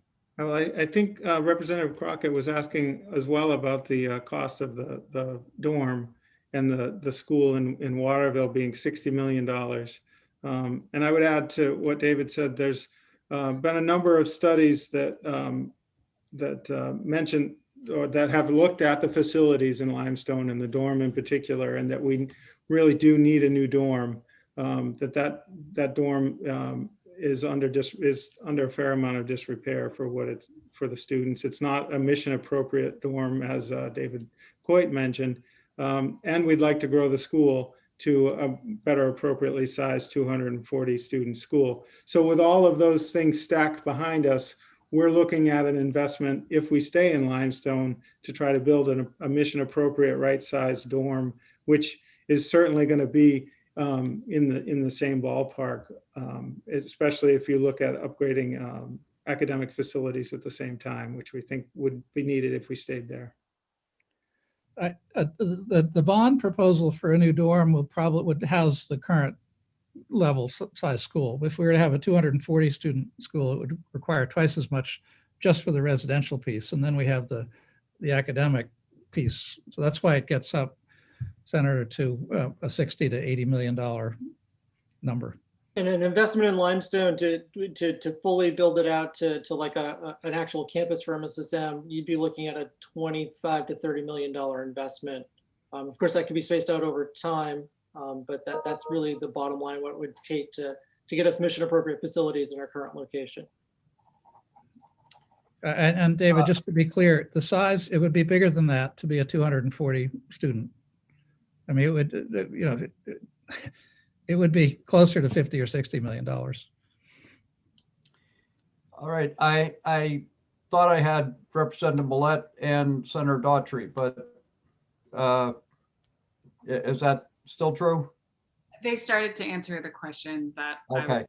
I was just gonna, highlight, having spent a large amount of time in the dorm in question. It has been in need of not only repairs, but many other things for many, many years. So definitely hope we can come up with some sort of solution, whatever it is. And I apologize, I did have to miss part of the presentation, but I'll definitely be catching up with it. Right. Senator Representative Millette, are you okay? Okay, so we're back to Senator Woodson for follow-up questions. Thank you. One of my concerns in education and money we spend, how do we keep sure that we have these graduates go on to higher education and then stay in Maine for employment? That's a huge concern. Yeah, there's no, there's nothing we can do other than move them on to the very best next stage in their lives. And many of them do leave the state of Maine to go to extreme, MIT, Worcester Polytech. I mean, they go to some of the best technical schools in the country. Whether and when they come back, we haven't done a very good job, Senator, in terms of doing a statistical analysis. What I can say just is that there are a lot of young people coming back now, particularly when they get married and start to think about having children and stuff like that. And also the David Rue example is really kind of interesting. He didn't go to MSSM, but he's a Mainer, grew up in Lewiston. He just wrote a check for $100 million. He didn't come back to pursue his career, but he didn't lose sight of the state of Maine and his love of the state. So it's a really good question, but it's a really hard question to answer. And I have just a couple other follow-up points. One is, as David mentioned, we have students go to MIT and schools like that, but our number one school for graduates is UMaine. So, and often that's for financial reasons, or if you want to stay in Maine and you want to be an engineer, that's one of the best schools you can go to, right? The best ROI, and you're going to basically be guaranteed a job when you get out. If our soon-to-be new board member, Dean Humphreys were here, he would tell you about the deficit of engineering and engineers in the state of Maine, and just how we're not able to produce enough engineers for the engineering jobs that we're going to be facing over the next 5 to 10 years. So from that perspective, MSSM, #1 school for graduates is UMaine, and UMaine can't produce enough engineers to provide the jobs that exist already in the state of Maine. So we can't create enough students, I think. And I would think it's going to be partly the industry has to step up also, and as far as paying salaries and stuff like that, make it more inviting. That's all I have. Thank you. That's a great question. I mean, certainly if you talk to the chief executive of WEX and IDEX and or Maine Med, I mean, they need technically trained talent for their businesses to succeed. And Texas Instruments. And sorry, Josh. I mean, Josh is, he is the best anecdotal evidence of all because he manages engineers. You were telling me last night, Josh, about the number that are retiring and how hard it is to find replacements. Yeah. And we love to go to the UMaine Career Fair, engineering career fair in particular, and hire students. So. Yep. Senator Whitson, are you? Yes, that's it. Thank you. Okay, thank you. All right. We have one more question from Representative Dodge, and then I think we need to make the transition to Senator Vitelli. So Representative Dodge. Thank you, Mr. Chair, and thank you so much for this presentation. I would like to request that we look at our schedule for a time when these folks could come back to us. And perhaps in order to do this efficiently, would there be a way for us to submit questions that we would like them to be able to answer when we come back, please? And thank you so much. Yep. And as the sister of an electrical engineer who trained at UMO, who wanted to stay in the state of Maine, but could not raise a family here, I am so grateful for your work. Thank you. Thanks, Representative Dodge. Thank you. I mean, that's exactly what we would love to do. Be responsive to your request. And I want to thank you for your presentation. It was very helpful, and obviously it had a lot of information, and it posed a lot of significant policy questions that we're not going to be able to grapple with today. And I also think we'll probably have to have some further discussions in terms of what we might be part of the discussion within the Education Committee, but obviously the discussion transcends the Education Committee as well. And so we may need to be thinking about other people that might be part of the discussion as this goes forward. And I don't think we're going to have the answers to all the questions you posed between now and mid-June. But maybe we can start the conversation and start having some progress. And then obviously next time I want to make sure that we do have Representative McCray involved for the entire discussion. Yeah. So again, thank you very much for being here, and we will act on Representative Dodge's recommendation to find another time for you to come back and have a, well, this is pretty big discussion, but that we might be able to explore some of these options in more detail and more depth. But thank you for your work, and thank you for being here today.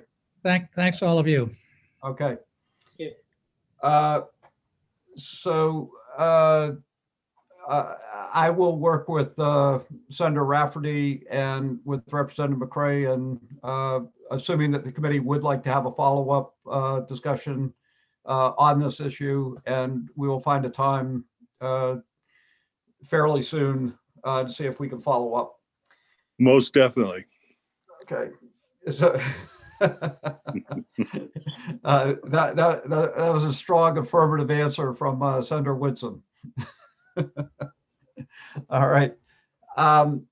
So at this point, we will go back, Sam, to Senator Vitelli. But before we get to her, we'll turn to our staff analyst, Mr. Seneff. And I will officially open the work session on LD 636. And we would ask our staff analyst to provide a review of the bill.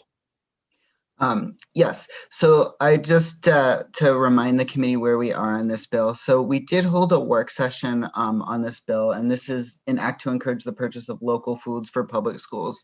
And the committee had debated how to proceed, and there was some concern over the fiscal note. So the committee asked that I go back and see if I could get a fiscal note so that the committee could see what the potential cost of the bill might be. I did do that and sent the fiscal note out. I can put it up on the screen if that is helpful. So sure, I think it might be. Okay, screen share here. So we've got the preliminary fiscal impact statement. And there's a lot of words here, and I will note that we do have our fiscal analyst with us today for help on this bill to sort through some of this. But essentially, if this bill is fully funded, an appropriation would be provided of between almost 3 and 1 little above $8 million per year. Assuming that all of the schools maximize their state share of that. That said, since the preliminary impact was posted, we do have an amendment, and I see that Rachel has her hand raised, so probably has some helpful information regarding this fiscal. Yes, CM, I just wanted to clarify what the fiscal note was, or the preliminary fiscal impact was trying to convey. It's not that additional general fund appropriations will be required. It's that given what the appropriation for this program is now at $322,500, increasing the amount of the grant would fund fewer grants. And that's all that was trying to say. So right now, based on $1,000 or $1,500 per grant, the $322,500 could have supported up to 215 grants. If you increase the amount of the grant to $7,500, then the $322,500 would support about 43 grants. So it's just there, you don't need additional money, but you would be that money that's appropriated would fund fewer grants. And correct, if the committee wanted to maximize that grant for everybody, that bottom number, right, those bottom numbers is what it would cost. Correct? Right. So if you wanted to, I believe when this was enacted in the 129th, when the department was determining how many, how much it would cost, they assumed about 215 grants at $1,500 a piece. That's where that 215 came from. So if you wanted to maintain that assumption of funding that many grants, this is what it would cost. On average, about 1.6 million between, but you do not need additional appropriations for this particular provision in this particular bill. Great. Okay, thank you, Ms. Tremblay. That's helpful. That clarification, it's helpful. So I appreciate that. And Ms. Did you have something else to add to the impact statement, the fiscal statement? Nope, I'm just glad Rachel's here. I do have, we do have an amendment from Senator Vitelli that I can put up, and if she would like to. Yeah, I think that would be the right time to do that. Okay. All right, so I've got the amendment here. The New stuff is in yellow. And I don't know if Senator Vitelli would prefer to present this or prefer to have me go Well, through. why don't we start with you, and we'll allow her to fill in. Sure. So the bill does the amendment rather does a few things. It adds an emergency preamble, and I will explain the reason for that in just a second. But the typical language for an emergency preamble, it reduces the maximum state contributions. So in the original amendment, or in the original bill rather, the contributions had been 7,500 and 10,000 if the administrative unit went to a training offered by the department. So those have been reduced to a maximum of 5,000 and 5,500 respectively. The other thing that this does, and this is again why Rachel's here. Right now, there's kind of two ways that this initiative is, or that this program is potentially funded. One is through the allocation that we were just discussing from the general fund. The other, and this is existing language, there is the ability, and I'm just going to pop up here so you can see this. There is the ability for this fund to receive funding from outside sources. That money does roll over from year to year. It is non-lapsing. However, the money that is allocated from the general fund, as the statute is currently drafted, lapses. So it goes back to the general fund at the end of the year if it is not spent. So what this change would do is to make that part, the allocated money from the general fund, non-lapsing. And it does that by creating, by moving it into its own account. So the reason for the emergency preamble then is to allow funds that are currently allocated to the what is now the produce fund to remain for at the end of this fiscal year. If there was not an emergency preamble, those funds would lapse at the end of this fiscal year. So I think I have accurately described it, but I know that Senator Vitelli worked hard on this, and I believe also there is at least one of her the individuals that she worked with on this bill here, Anna Corson, I believe is also available. So, Mr. Senator, if I were to understand the amendment, there are three parts. It adds the emergency preamble, it changes the lapsing funds, and it decreases the amount of the potential, or it reduces the amount of the upper end on the reimbursements. Correct. Yes. Okay. Thank you. Should I unscreen share so folks can see each other? Yeah.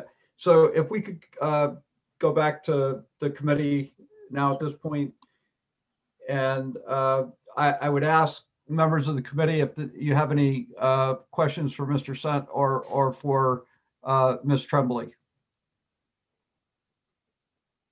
Any questions? Okay, seeing no questions, I will turn to Senator Vitelli. And Senator, thank you for joining us again for the second time today. And we appreciate your being available a little bit later. Would you like to comment on the amendment or anything else that may not have been covered up to this point? Yes, thank you, Representative Brannan and members of the committee. It's always a little tricky to speak to people just before the lunch break, and especially since we're talking about food. Right. But I appreciate your flexibility. And yes, I would like to just say that at the last work session, we understood the concerns about the potential increasing overall cost of this program and the number of schools that could be reached by raising the cap as we had proposed in the original legislation. So we took that into consideration and went back to the drawing board, so to speak, and came up with the idea that if we lowered the cap, as is indicated in the amendment, to $5,000, we could serve twice the number of schools that are currently, or districts that are currently taking part in this program. So from 30 to about 60 districts could be reached with the existing allocation for this program at the level of $5,000, with the $500 sort of bonus for participating in the training. So that seemed to make sense to us. We then turned, and my colleague Anna can speak to this issue, talked to some school nutritionists to say, well, if the cap was $5,000, what could you buy with that amount? What would that reimbursement provide you? So we have some of that information that we're willing to share, and it is significant and important to keep in mind that not only is this then going to get that good local food into kids, but it's also going to support our farmers and producers who will be supplying that. So the win-win is still there, and I think that made sense. We did also want to see if we could to preserve the opportunity for schools to take advantage of this program in this current year, which is why we looked at how to keep the money from not lapsing back into the general fund. If we can do that, that's fine. And if we also want to keep this program going forward, which we do, then we thought it made sense to set it aside into its own special fund. So those are the three pieces of the amendment that have been presented to you.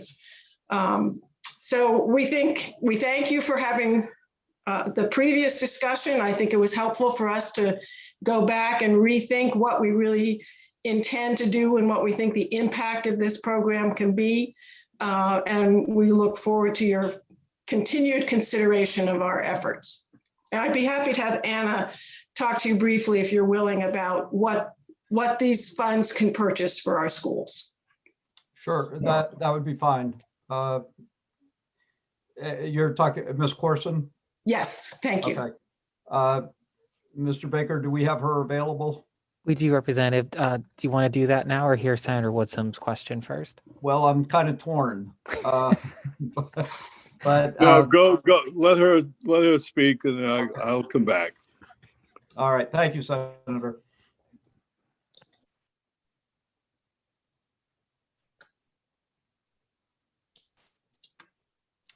Welcome, Ms. Corson. Thank you for being here.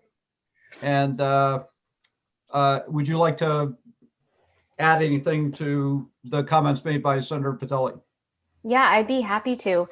So as Senator Vitelli shared, we did reach out to some school nutrition directors who have been some of the 30 that have used the local produce fund. So these are directors that routinely purchase local produce for their districts. So we heard from one that with a $500 reimbursement, or I'm sorry, $5,000 reimbursement, which would actually mean that they were spending $15,000 on local food purchases, because it's the $1 for every $3 that they purchase that they would be reimbursed for. So he shared that with using $15,000 and getting reimbursed for $5,000 of that, he could purchase 6,000 pounds of local produce at minimum.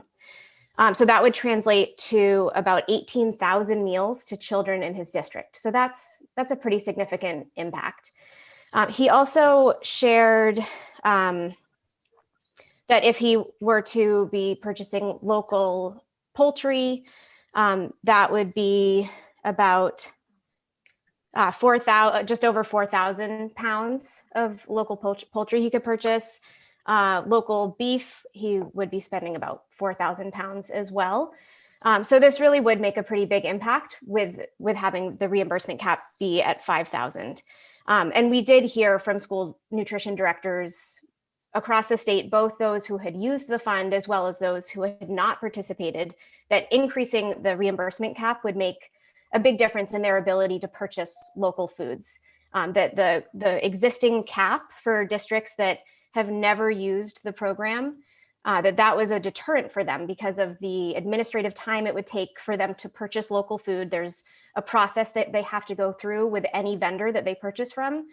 And then also with the higher cost of local food, that it wasn't enough of an incentive. So, we really wanted to find that sweet spot where there was still a great incentive for them to purchase local products, but also, we really wanted to avoid a fiscal note and having this go to the table. So that was really, we were looking for that sweet spot. And then I just did a little quick math just to see, how would this translate for, if 60 districts were able to use the fund and reach that full reimbursement cap of $5,000. So with 60 districts doing that, it would translate to 360,000 pounds of local produce, just over 257,000 pounds of local poultry, and 240,000 pounds of local beef. So, that's a really great investment in our local agricultural economy.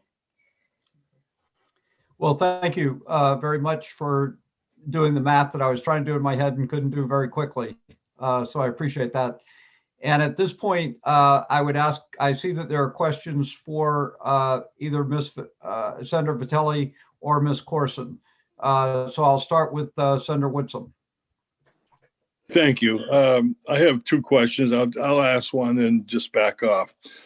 Ms. Corson, does the state have the approved facilities in meat processing to accommodate the possible needs that you're speaking of for meats, chicken and beef, etc.? My understanding is that they do have the processing facilities and that they would have to be USDA approved, which there are many school districts that currently purchase meats that are processed locally, and they're able to do so safely and from facilities that are meeting all of the food safety standards. So I know that was a concern voiced in the first work session. So I did ask around, and that was what I learned. I also know that there are lots of schools that purchase local yogurt from the milk house. So there are lots of opportunities for schools to be purchasing local products that are not just produce safely, and they're already doing it. So it would be great if we could support them to do that even more and expand that to more districts. Okay, I would appreciate if you'd just follow up on what you do know about the necessary number of approved processing plants. Are you looking for how many would we need in order to meet the need of all of the? Yeah, I just wonder if geographically, if we can do it. It seems like in the past, meat has always been a major obstacle because we didn't have enough approved facilities. I would be happy to look into that and find out. Okay. I do just want to flag that currently there are only 31 school districts who are using the local produce fund, and the hope is to expand that to more districts, but that we don't see this immediately becoming a big demand on the supply chain. But I would be happy to follow up with that information. Yeah, and I mean, it could lead to more, if we expanded, it could lead to more facilities being provided too, starting up. Yep, thank you. Absolutely, which would be wonderful. You're welcome. Yep. So thank you, Senator Woodson. Before I get to Representative McCray and Crockett, I wanted to go back to our analyst, Mr. Sunt. And did you have something you wanted to add to this? I did just want to note that Elaine Babb, who is DOE's CFO, is here and prepared to speak to this bill and answer any questions the committee might have about DOE's capacity. Okay, thank you. Representative Crockett and then Representative McCray. Thank you, Mr. Chair. Ms. Corson, just wanted to get some clarity around those numbers with respect to produce and meat gains that you expressed. I'm assuming that much of the new purchases of local will be replacing current purchases of non-local product. So were those numbers the net gain we would expect to see, or were they the overall numbers we would expect to see? So the numbers I was reporting, those were from a specific district, and they are currently making those types of purchases. So I would be happy to share, and I think Senator Vitelli maybe shared an invoice that this school nutrition director shared with me. So this is an example of what is currently happening. I don't believe that, I'm not certain if he's currently spending $15,000 on local produce every year. And then the thinking about, how his numbers translate to 60 districts, that's looking at, unfortunately, I am not aware of any data that the Department of Education has on how much is being spent currently on local foods. So I would need to go back to the department. So I think it's a little bit of what's already happening, and then and then probably an increase in how much would be purchased. But I would want to check with the department to see if they have any numbers around that. Thank you. Representative Crockett, did you have a follow-up or? No, I think maybe just digging a little deeper to get just a more accurate number of what we can expect from an overall impact on the purchases for food. Because if it's going to increase, I don't expect the pie to get bigger. So I do expect some major wins for local foods, to sound raw about it, at the expense of non-local product that schools are currently buying. Right. Okay. Thank you. Representative McCrae, welcome back. Yes. Yes, it's good to be back. Had a good trip. I'm glad to be home. Anyway, this is a math thing. This is going there. So Ms. Corson, we'll make you a food director, and you spend $15,000 of your hard fought for money on local produce of whatever type. And then you would be reimbursed for $5,000. In one way of looking at it, which makes this bill even more attractive, is the fact that that's really, depending on how you look at it, a $20,000 impact on local produce. You can, with the 3-to-1 match, instead of being 3-to-1 making just $15,000 worth of food, 3-to-1 would actually, in some ways, if you had the $15,000 to put into it, make it a $20,000 impact on your lunch program. Am I reading that right? I'm being sneaky. Thank you for that question. And I have to say, math is certainly not my strong point. I definitely used a calculator to figure out what I shared with you. I believe that the total amount, so if we're thinking about the impact that this fund could specifically have, so the school would spend $15,000 and they would get $5,000 back. So the total amount that they could spend and get a reimbursement for, so the total amount they could use and participate in the fund would be $15,000. Is that answering your question? So it is just that 3-to-1. The follow-up would be that and if the reimbursement amount went into additional food purchases, they'd get $20,000 worth of food for $15,000. I see what you're saying. Yes, the idea would be that this could really help to support them to continue to purchase local food and to grow these relationships. And yes, absolutely. I'm just finding more ways to support the bill and make it stronger. Thank you. Thank you. We appreciate that. All right. Thank you, Representative McCrae. Representative Millette. Thank you, Mr. Chair. So I have a whole bunch of farms in my community that are really working hard to supply local fresh produce and have done and have also worked really hard to work with the schools. And this is a win-win in my mind. We want our kids to be eating healthy. We want to be supporting our farmers and providing a consistent high volume purchase program from our schools for our farmers is a huge deal. And the distribution aspect of all of that must be huge. And I believe in listening to the folks that are out in the field and have been seeing some of the obstacles to getting more robust participation and better geographic representation. So with that, Mr. Chair, I would ask if you are ready for someone to make a motion. I am representative with one caveat. When Mr. Sonnet, if I go back to you, you mentioned there was somebody here from DOE. Yes, the CFO of DOE is here. Okay, so I don't know if before we go have a motion or Representative Millett, go ahead and make your motion, and we can have the DOE person I come believe in. we can have a discussion following the motion. I'm just trying to get us to have some forward movement here in committee. So I would move ought to pass as amended, reflecting the most recent amendment from the sponsor. Okay. I would second that, please, Mr. Chair.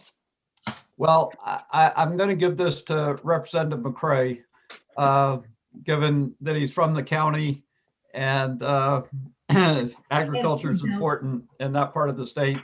And we'll have some geographical balance between Cape Elizabeth and Aroostook County. So Representative McCray Thank you. Seconded the motion. Senator Woodson, did you have a question? I do have a question, but I don't know if you want to do it now or do it after the vote. Okay. Well, no, okay, I'll do it now. Yeah, I okay. understand. Yeah. I guess this is, I don't know, for any of the guests we have, Senator Vitale, Ms. Corson, what are the biggest issues now? I mean, only what, 30 or so schools are using this program out of 215. I mean, what are some of the obstacles why these folks have not joined on?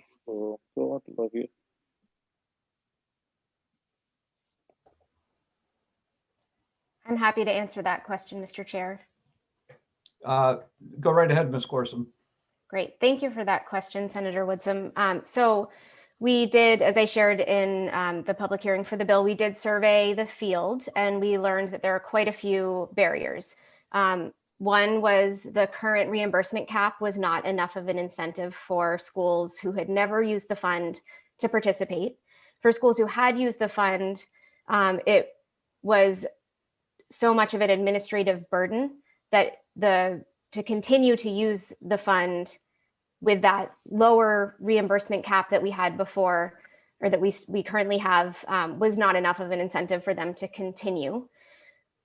We heard from many that they really like to support local foods and that they would use the fund for other local foods, so protein, eggs, dairy, seafood. So that's why that piece was included in this bill. And they also shared that distribution, as Representative Millett just was speaking to, that distribution is a big challenge. So the process of working only directly with a farm, many schools do have these great relationships with farms, but that for a lot of folks, especially in geographic locations, the county is one area that it's very difficult to work directly with a farm and to get the food to schools. So distribution and being able to open that up to include more options, like their current food service distributors, local food aggregators, just to have more options to be able to get the food to the schools. So those were the major barriers to the fund and why it hadn't been used very much beyond those 31 schools that have used it.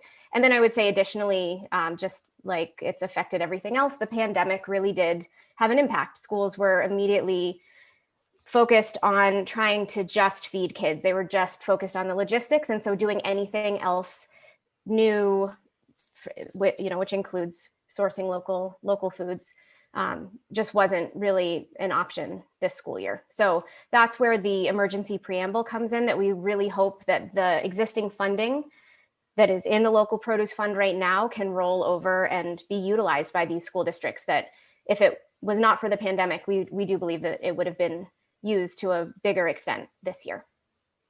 Yeah, okay, thank you. Is there any way, I mean, administrative costs seem to be an issue everywhere. Is there any way to simplify the process of using this program within the school system? It's a great question. And so to clarify, the piece that's a challenge is not the process of getting the reimbursement. So that's actually a very streamlined process as it is now. And the Department of Education is going to make it even more streamlined. They have a new software system. So that piece is not really the challenge. It was the actual process of, if you don't have a local farm as an existing vendor, the process of bringing them on as your vendor, as one of your vendors, is a challenge.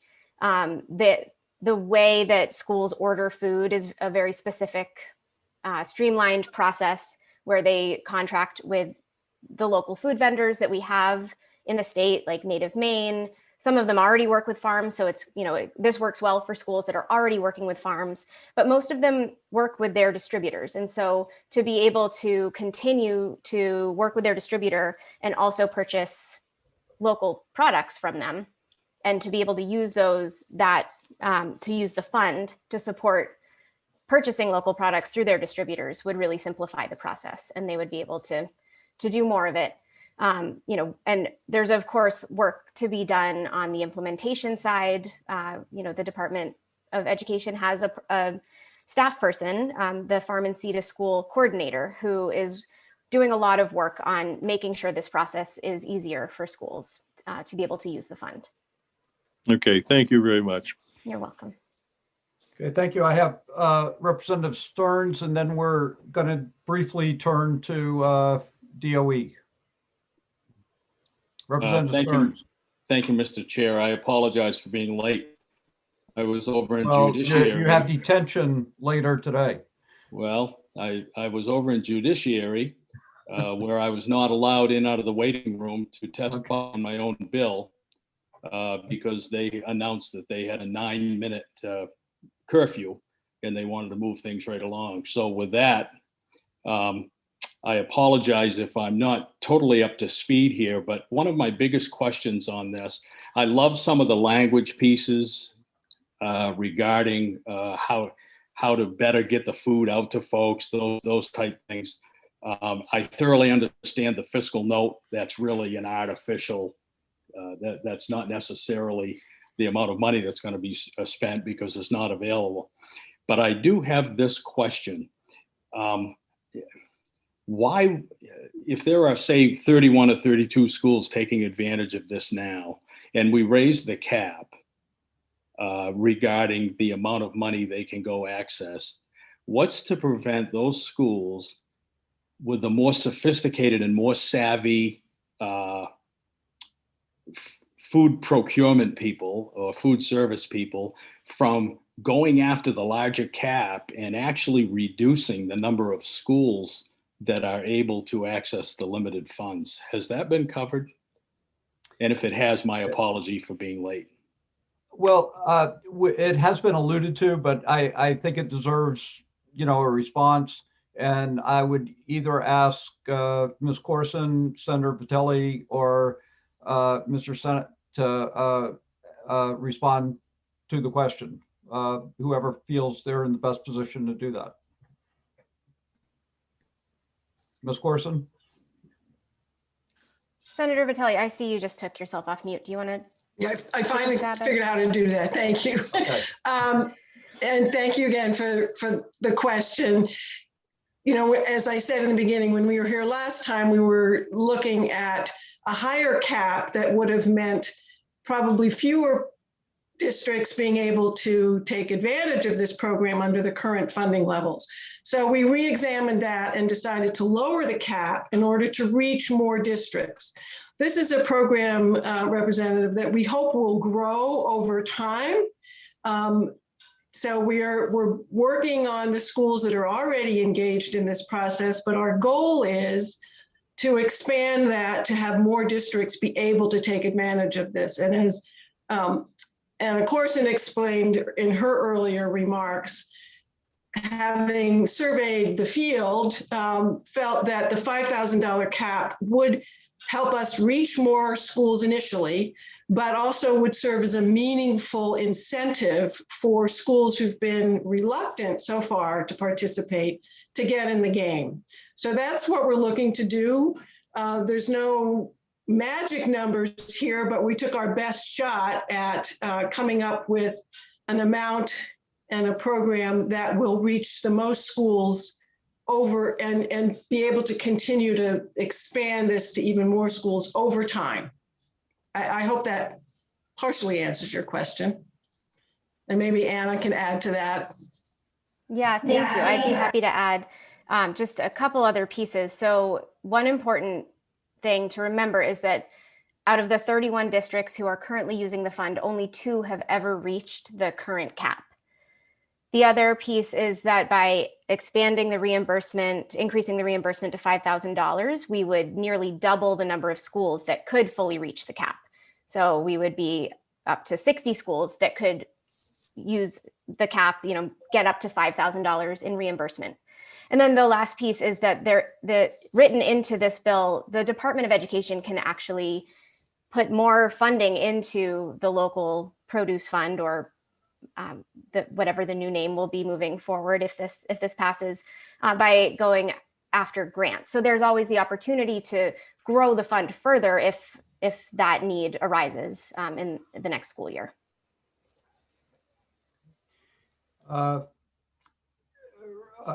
Representative Stearns, did that answer your question, or? To be quite honest, Representative, that confused me even more. If currently there's a $1,000 cap in the amount of food that can be procured, I'm at a loss as to how raising that to a $5,000 cap, when we have a fixed amount of money at this point, is going to allow more schools to participate. I would think the only way to do that would be to change the reimbursement ratio, the $3 to $1. That would be the only enticement that I could see that would involve, that would entice more schools to do that. But secondly, I think it was just stated that only 2 of the schools have reached the $1,000 cap. It doesn't seem like people are pressing those that are taking part. If they're not reaching a $1,000 cap, why on earth would they want a $5,000 cap? I just don't. I'm lost on that piece. Okay, Mr. Sent, did you have something to add to that? So I just wanted to remind the committee, and this may have sort of been lost because we're focusing on other aspects of the bill, is that one of the other features of the bill is that it also expands the types of foods and the processing of foods. So that's another change that this amendment or this bill does make. Okay, thank you. Okay. We have Senator Daughtry and Representative Crockett. So I'll recognize Senator Daughtry at this point, and then Representative Crockett, and then maybe the representative from DOE could more fully answer the question that Representative Stearns had. Go ahead, Senator. I was just going to add that I think the big difference for answering Representative Stearns' question is that increase of available products. This is one of the things we've seen in many different food programs, not just those that are school specific, but when trying to partner with the local farms, having availability of a product that they'll actually be able to use is oftentimes the most important part of getting people to participate. So I think why this bill is so important is not only does it increase that, but it makes it more likely that schools will hit that cap by increasing the availability of products. So hopefully that's my attempt to answer your question, Representative Stearns. Representative Crockett. Yeah, that was a really good attempt, because the reality of it, having worked in this distribution channel for the last 30 years, by raising this bar, it opens up the opportunities for the distribution channels to add more value to the program. One of the challenges of dealing with not going direct from the farm to the school and using a middleman, which is the distributor, is that they usually have minimums that oftentimes can't be reached. So when you raise that bar from 1,000 to 5,000, you bring a lot more activity into play. And I think that will assist this program. Thank you, Representative Crockett. That was quite helpful. Representative McCray. Yes, thank you very much, Mr. Chair. This is something that has bothered me. I'm in total support of this bill. Ms. Corson, over the years, there has been less prepared foods in lunch programs because of labor and all of those. I mean, some of the actual kitchens have almost been dismantled. So if we're using more local produce and whatnot, meat or whatever, is that sometimes a barrier to using those things because they might be more labor intensive? I'm just, really doesn't have much to do with this bill. I'm just curious. Sorry, I was trying to unmute myself and instead raised my hand. That's a great question. Thank you, Representative McCray. So that is certainly a capacity issue in some school districts. My son's district, they have one central kitchen and lots of schools without any kitchen at all. So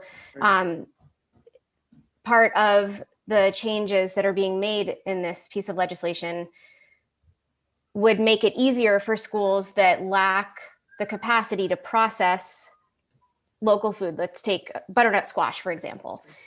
That takes a long time. Just if I'm trying to cook butternut squash, the time it takes to peel and chop, it's very labor intensive. And so being able to purchase already peeled, chopped, refrigerated, frozen produce will make it easier for schools who lack that capacity or the equipment to do so. So that is a really important piece of this legislation. I will also say that there has been incredible effort across the state to improve the quality of school meals being served. And that is in partnership with the Department of Education. They have a new training kitchen that is just beautiful. And they were providing trainings in person. They've been doing them virtually now. And that's part of this legislation, is that if a school nutrition program attends a training, they actually get $500 more in reimbursement, which is a great incentive. I don't know if you're all familiar with the Let's Go 5210 program. They also are providing trainings, culinary skills trainings to schools across the state. They're trying to be very strategic and have every geographic region reached. That's been very easy, doing things over Zoom. So in addition to efforts like this to incentivize sourcing local products, there's also just an incredible effort across the state to make sure that school nutrition programs have the support they need to have the skills and equipment and the know-how to provide more food that they're cooking from scratch and that is coming from a local farm. So I think that's a really important piece to bring into this that is separate from this bill. Thank you. Okay, Representative Stearns. Thank you, Mr. Chair, for allowing multiple questions. And I'm good on the distribution piece. I'm great on the nutrition piece. I get all that. I'm still hung up back on the other. Is it fair to say that hopefully the private monies will come in to increase the amount of money that's available, and then that larger cap will be helpful? Let me ask this question. The current money that's available, is that being totally expended? I don't believe so. And Representative, you probably were not here for the presentation of Senator Patelli's amendment. I read it. I read it. Did? Okay. Yeah, I read it. So you saw the attempt to yes. Yeah. The emergency and the lapse balances, and then the reduction and the reimbursement caps. I guess I'm still hung up on the idea that those who are very, very good at this program, it seems like there are two that have reached the $1,000 cap. And what I fear would be those two and maybe a couple of others would go, hey, let's go to the top and chew the thing up. Maybe I'm just overly cautious about that. But I guess my other question would be geographically around the state. What is the people that are currently using this spread pretty much around the state?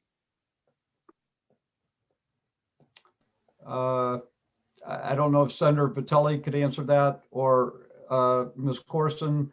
And again, we do have a representative from DOE who is available. Yeah, thank you. I think that may be a better question for the DOE to respond. But again, I would just say that what we're aiming to do is to incentivize and create a program that will expand to cover the entire state. And there are always going to be people, institutions that are the early adapters of any new program. And so what we want to try to do is build on that and make sure that all the districts in the state have the opportunity eventually to take part in this program. It's not all going to happen overnight. And yeah, there may be some that will get a little bit ahead of the game. It all depends on, sort of their own location and who their particular nutritionist is and what their relationships are, how familiar they are with local foods. But again, I think as Corson has described, we've built enough pieces into this process that we have structures in place to bring everybody else along over time. And yeah, so I don't know if the DOE can answer the more specific question of where the geographic spread is of the current users. So at this point, Sam, could you let in the representative from DOE? Yes, and, Representative. Hopefully he or she would be able to answer some of Representative Stern's concerns. Hello, Ms. Babb.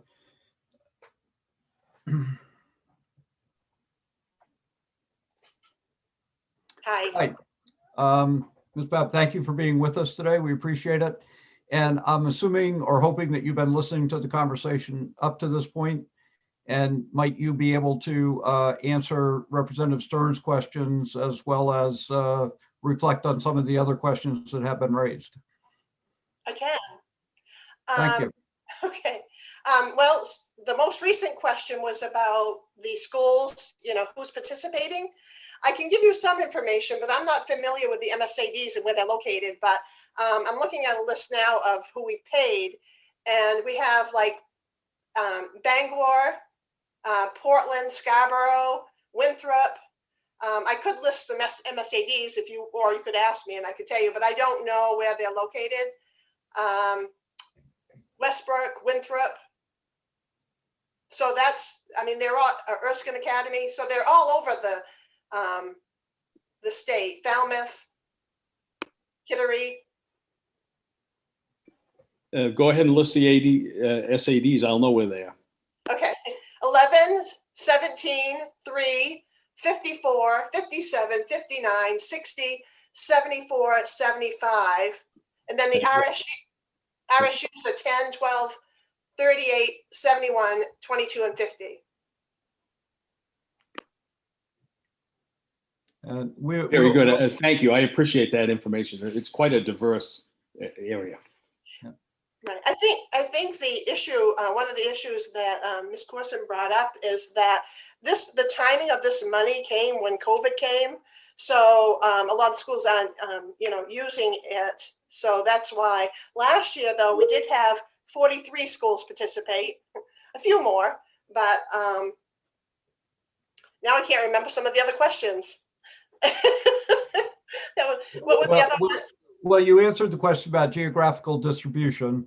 I think the other question that Representative Stearns has asked a couple of times in different ways is that he's afraid that some school districts that are pretty familiar with the rules, regulations, and more aggressive in utilizing the program might crowd out other school districts who have not participated, given that there's, quote, limited amount of money. Is that the question, Representative Stearns? Okay, what would happen if this amendment will make this new account, general fund account, a carrying account? So it will help in that there's about $300,000 left in this year, and we're into April now. So there's a chunk of money that's going to go away at the end of June. So if that's made into a carrying language, then we'll have over 600,000 next year. And yes, it depends on, it's a first come, first served basis. So if you, get to that trough first, you're going to get it. However, based on still COVID and what's going on, I think that if you had that 600,000, if everybody spent the cap of $5,000, we're talking at least over half of the schools could apply. And I don't think that, again, as mentioned earlier with other people, I don't think that's going to all happen at once. So by having that carrying, when you come into session in the next year, you could look at this account and say, okay, now we've got this 600. At that point, how many people are using it? And then you can tell more if there's enough money or not enough money at that point in time. Thank you very much for that information. Very, very, very helpful to me. Okay. Thank you. All right. Does anybody else have a question for Ms. Babb? And again, thank you for being here. We appreciate it. I do not see any hands raised. So we will go back and seeing that there are no questions of the senator, there is a motion on the floor by Representative Millette, ought to pass as amended. And it was jointly seconded by Representative McCray and Representative Dodge. But so at this point, are there any further questions? Seeing none, I will ask our clerk to call the roll. Okay, Representative. Senator Daughtry. Enthusiastic, yes. Senator Daughtry votes yes. Senator Woodson. Yes. Senator Woodson votes yes. Representative Brennan. Yes. Representative Brennan votes yes. Representative Millette. Yes. Representative Millette votes yes. Representative McCray. Yes. Representative McCray votes yes. Representative Dodge. A delicious and economically excited yay. Representative Dodge votes yay. Representative Crockett. A boring but just as effective yay. Representative Crockett votes yay. Representative Salisbury, I know she's been in and out. I don't see her right now. Representative Stearns. Yes. Representative Stearns votes yes. Representative Sampson. No. Representative Sampson votes no. Representative Lyman. Yes. Representative Lyman votes yes. And I don't think no Representative Roach. All right.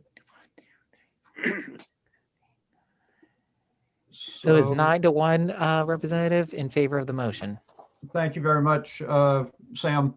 And thank you to members of the committee for the discussion and the questions. And thank you, Senator Patelli, for bringing the bill to us. And thank you, Ms. Corson, for your patience in answering our questions.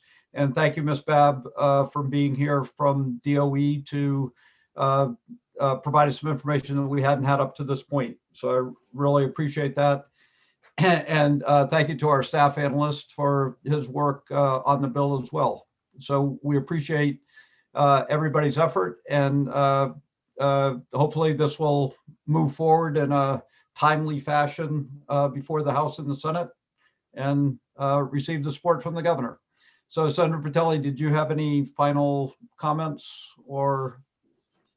Just express my gratitude as well to all of you for listening and considering this. I know my local farmers will be happy, and I'm assuming my local schools and kids will also be happy to hear this. So thank you very much. Thank you. So we will officially close the work session on LD 636.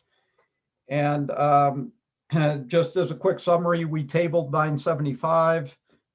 We passed LD 1072, and we just passed LD 636, and we will have a follow-up presentation on the main school for science and math at some point in the near future to further discuss what was presented to us today. So we are next scheduled to meet at 10 o'clock on Tuesday morning for public hearings, and we have work sessions in the afternoon. And we do have a fairly full schedule for next week. We're meeting Tuesday, Wednesday, Thursday, and Friday.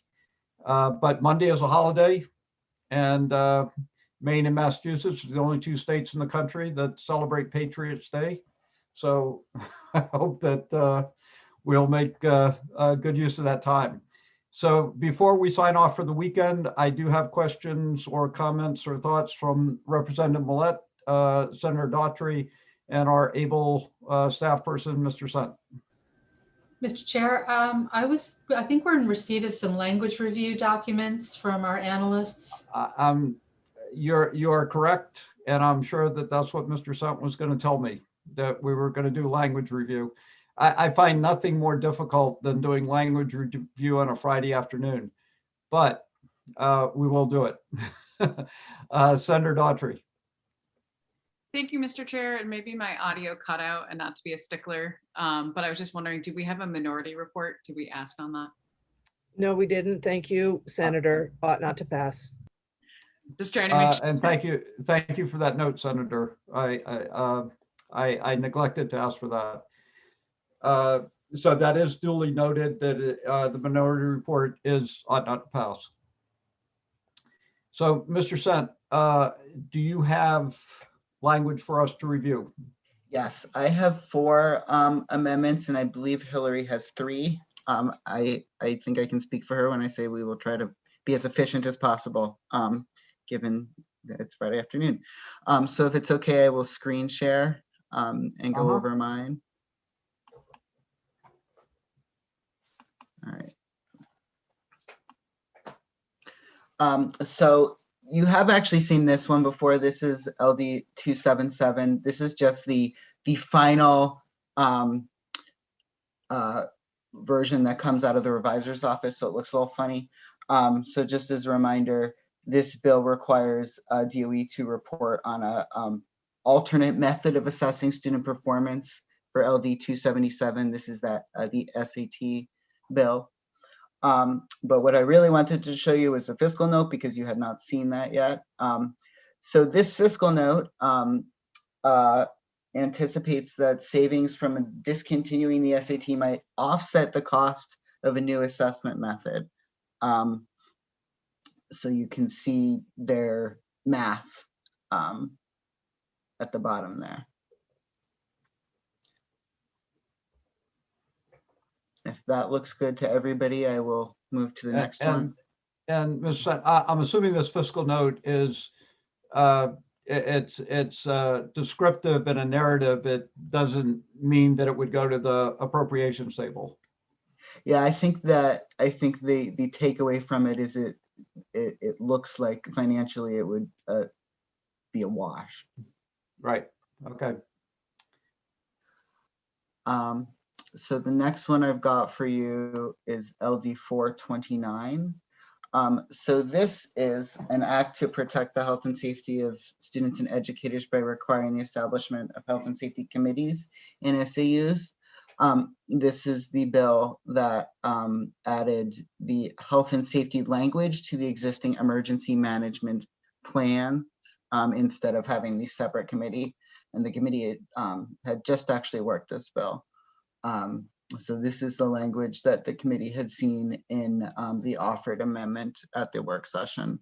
It's put into its final form.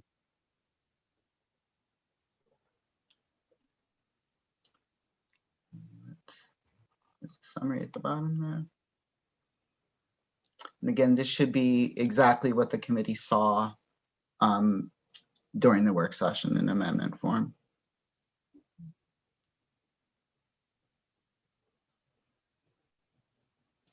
If that looks good, I can move on to number 3. Well, Representative McCray. Oh, do we have yes. I don't see any comment from him, but Nope. Is this the language okay, Representative McCray? Yeah, I was nodding my head, Okay. thinking you could hear me. Okay. I couldn't, yeah, I couldn't see your head. So now I can. Yeah. Okay. It Okay. looks fine to me. Yeah. Yeah. Okay, so we'll move on to the next bill. The next bill is 655. This is directing the department to survey school administrative units and review the feasibility of a 30-minute lunch period for students. That is a new title.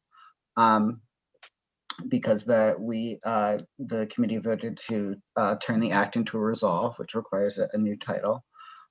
So the resolve directs the department to conduct a survey of all school administrative units regarding the capacity of each school administrative unit to implement a minimum 30-minute lunch period within each school building. It requires a report back no later than February 1st, 2022. So I did want to let the committee just take a minute to look at that language because you had not seen specific language at work session. And I ask Representative Dodge if the language is correct.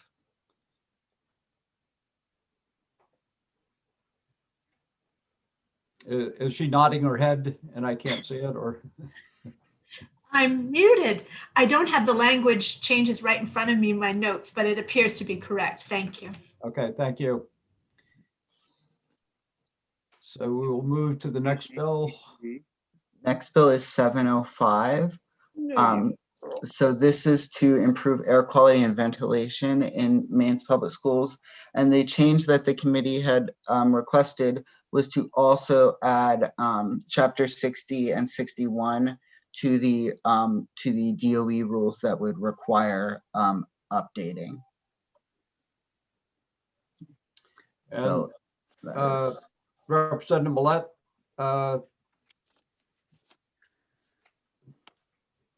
is the language okay with you? Yes, thank you.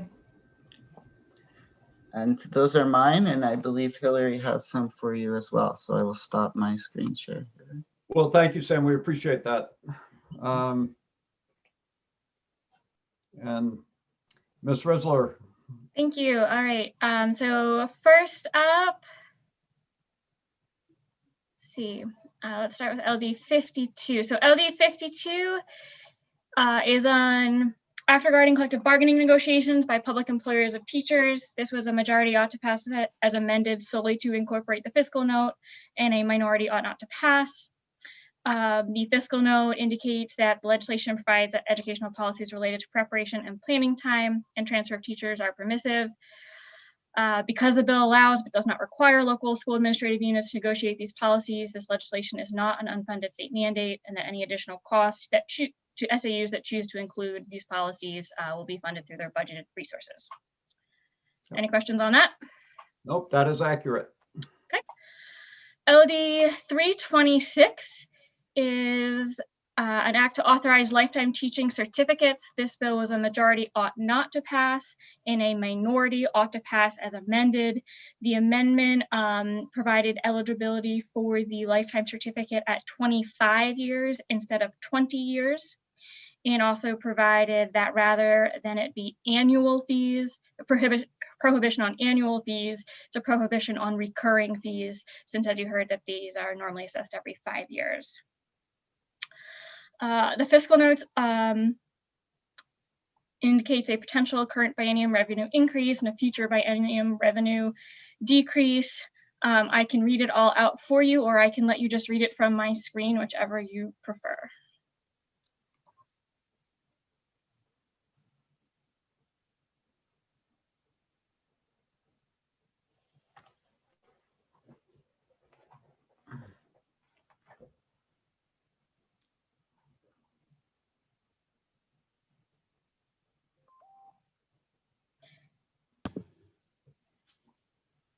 I think the biggest takeaway is probably that the last sentence, which is that the actual gain or loss of general fund revenue as a result of this provision will depend on the amount of the fee established for the lifetime certificate. So, Ms. Risler, I know the effect of the general fund is 6 years out, but given the future cost, does it then go to the appropriations table? I would need to double check with OFPR as to whether they would recommend this go to the table or not. I don't know that off the top of my head. Okay, thank you. Representative Dodge? Thank you, Mr. Chair. I had a question about a possible impact to the National Board Teacher Certification Fund, which is funded by research monies. Can you help me with that overlap, if there is one, please? And is that also 6 years out? No.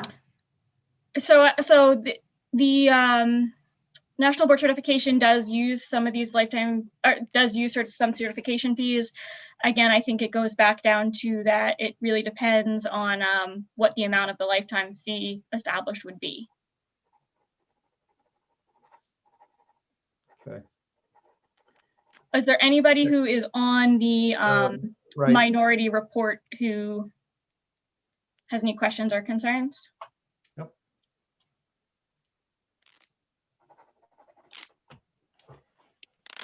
Okay, seeing none, we'll move to the next bill. 572. This is an act to assist students in preparing for opportunities to live and work in Maine. You already saw pretty much all of this language that Representative Stearns had proposed during the work session on this bill. It adds to the bill that the Department of Education, in collaboration with the Department of Economic and Community Development, Department of Labor, shall create resources that provide developmentally appropriate guidance and information to students in middle schools, junior high schools, and secondary schools regarding statewide employment projections, career exploration, and extended learning opportunities, internships, apprenticeship programs, and career planning.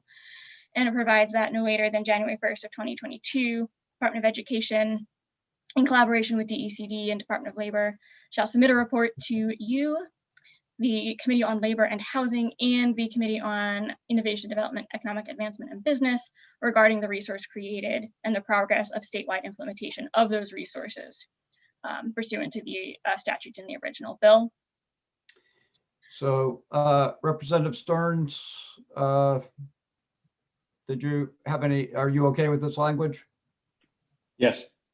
Okay, great. Yep. And then the fiscal note just indicates minor cost increase. This would not go to the table. Okay, great. The fourth bill that I had originally had for you is LD 516, which is,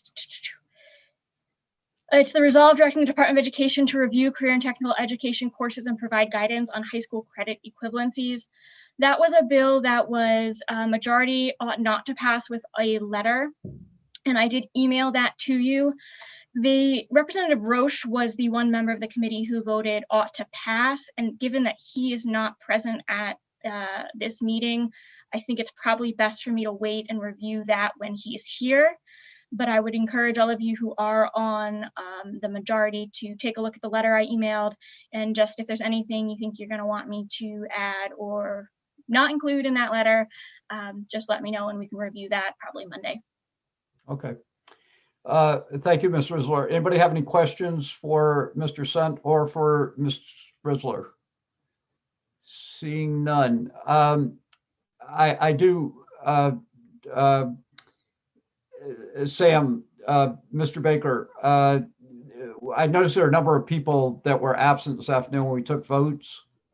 And would you just say again the process for voting for people that are not present here today? Absolutely, Representative. So actually innovated a little bit of a new procedure. Now what's happening is whenever a member is not present, I immediately send an email to the member and I CC the secretary either for the president of the Senate or the secretary speaker of the House. And then that way they can just reply all to that email and record their vote with each of those presiding officers and then myself too. So hopefully that streamlines it. Hopefully that you're not, getting emails from people that you don't recognize.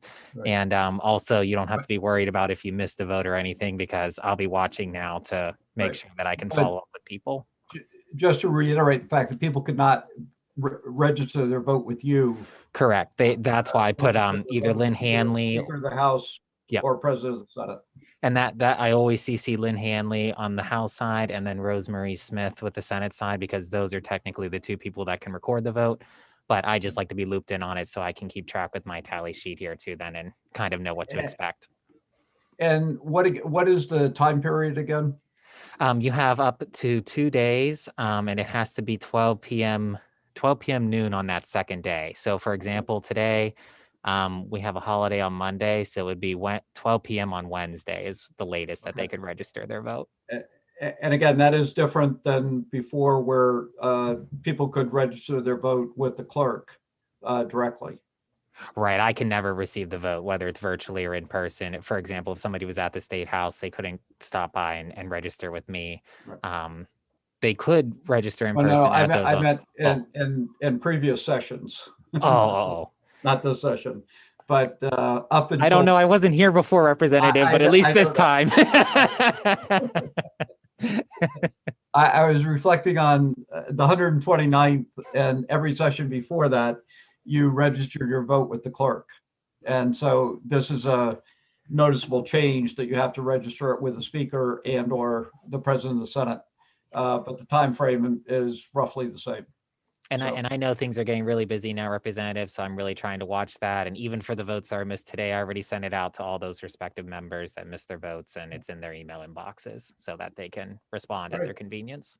All right. Well, thank you very much. Oh, and sorry, Representative, one last point is I would just encourage members too to go ahead and they can watch the live stream, they can watch the YouTube because that video becomes available after we're done streaming.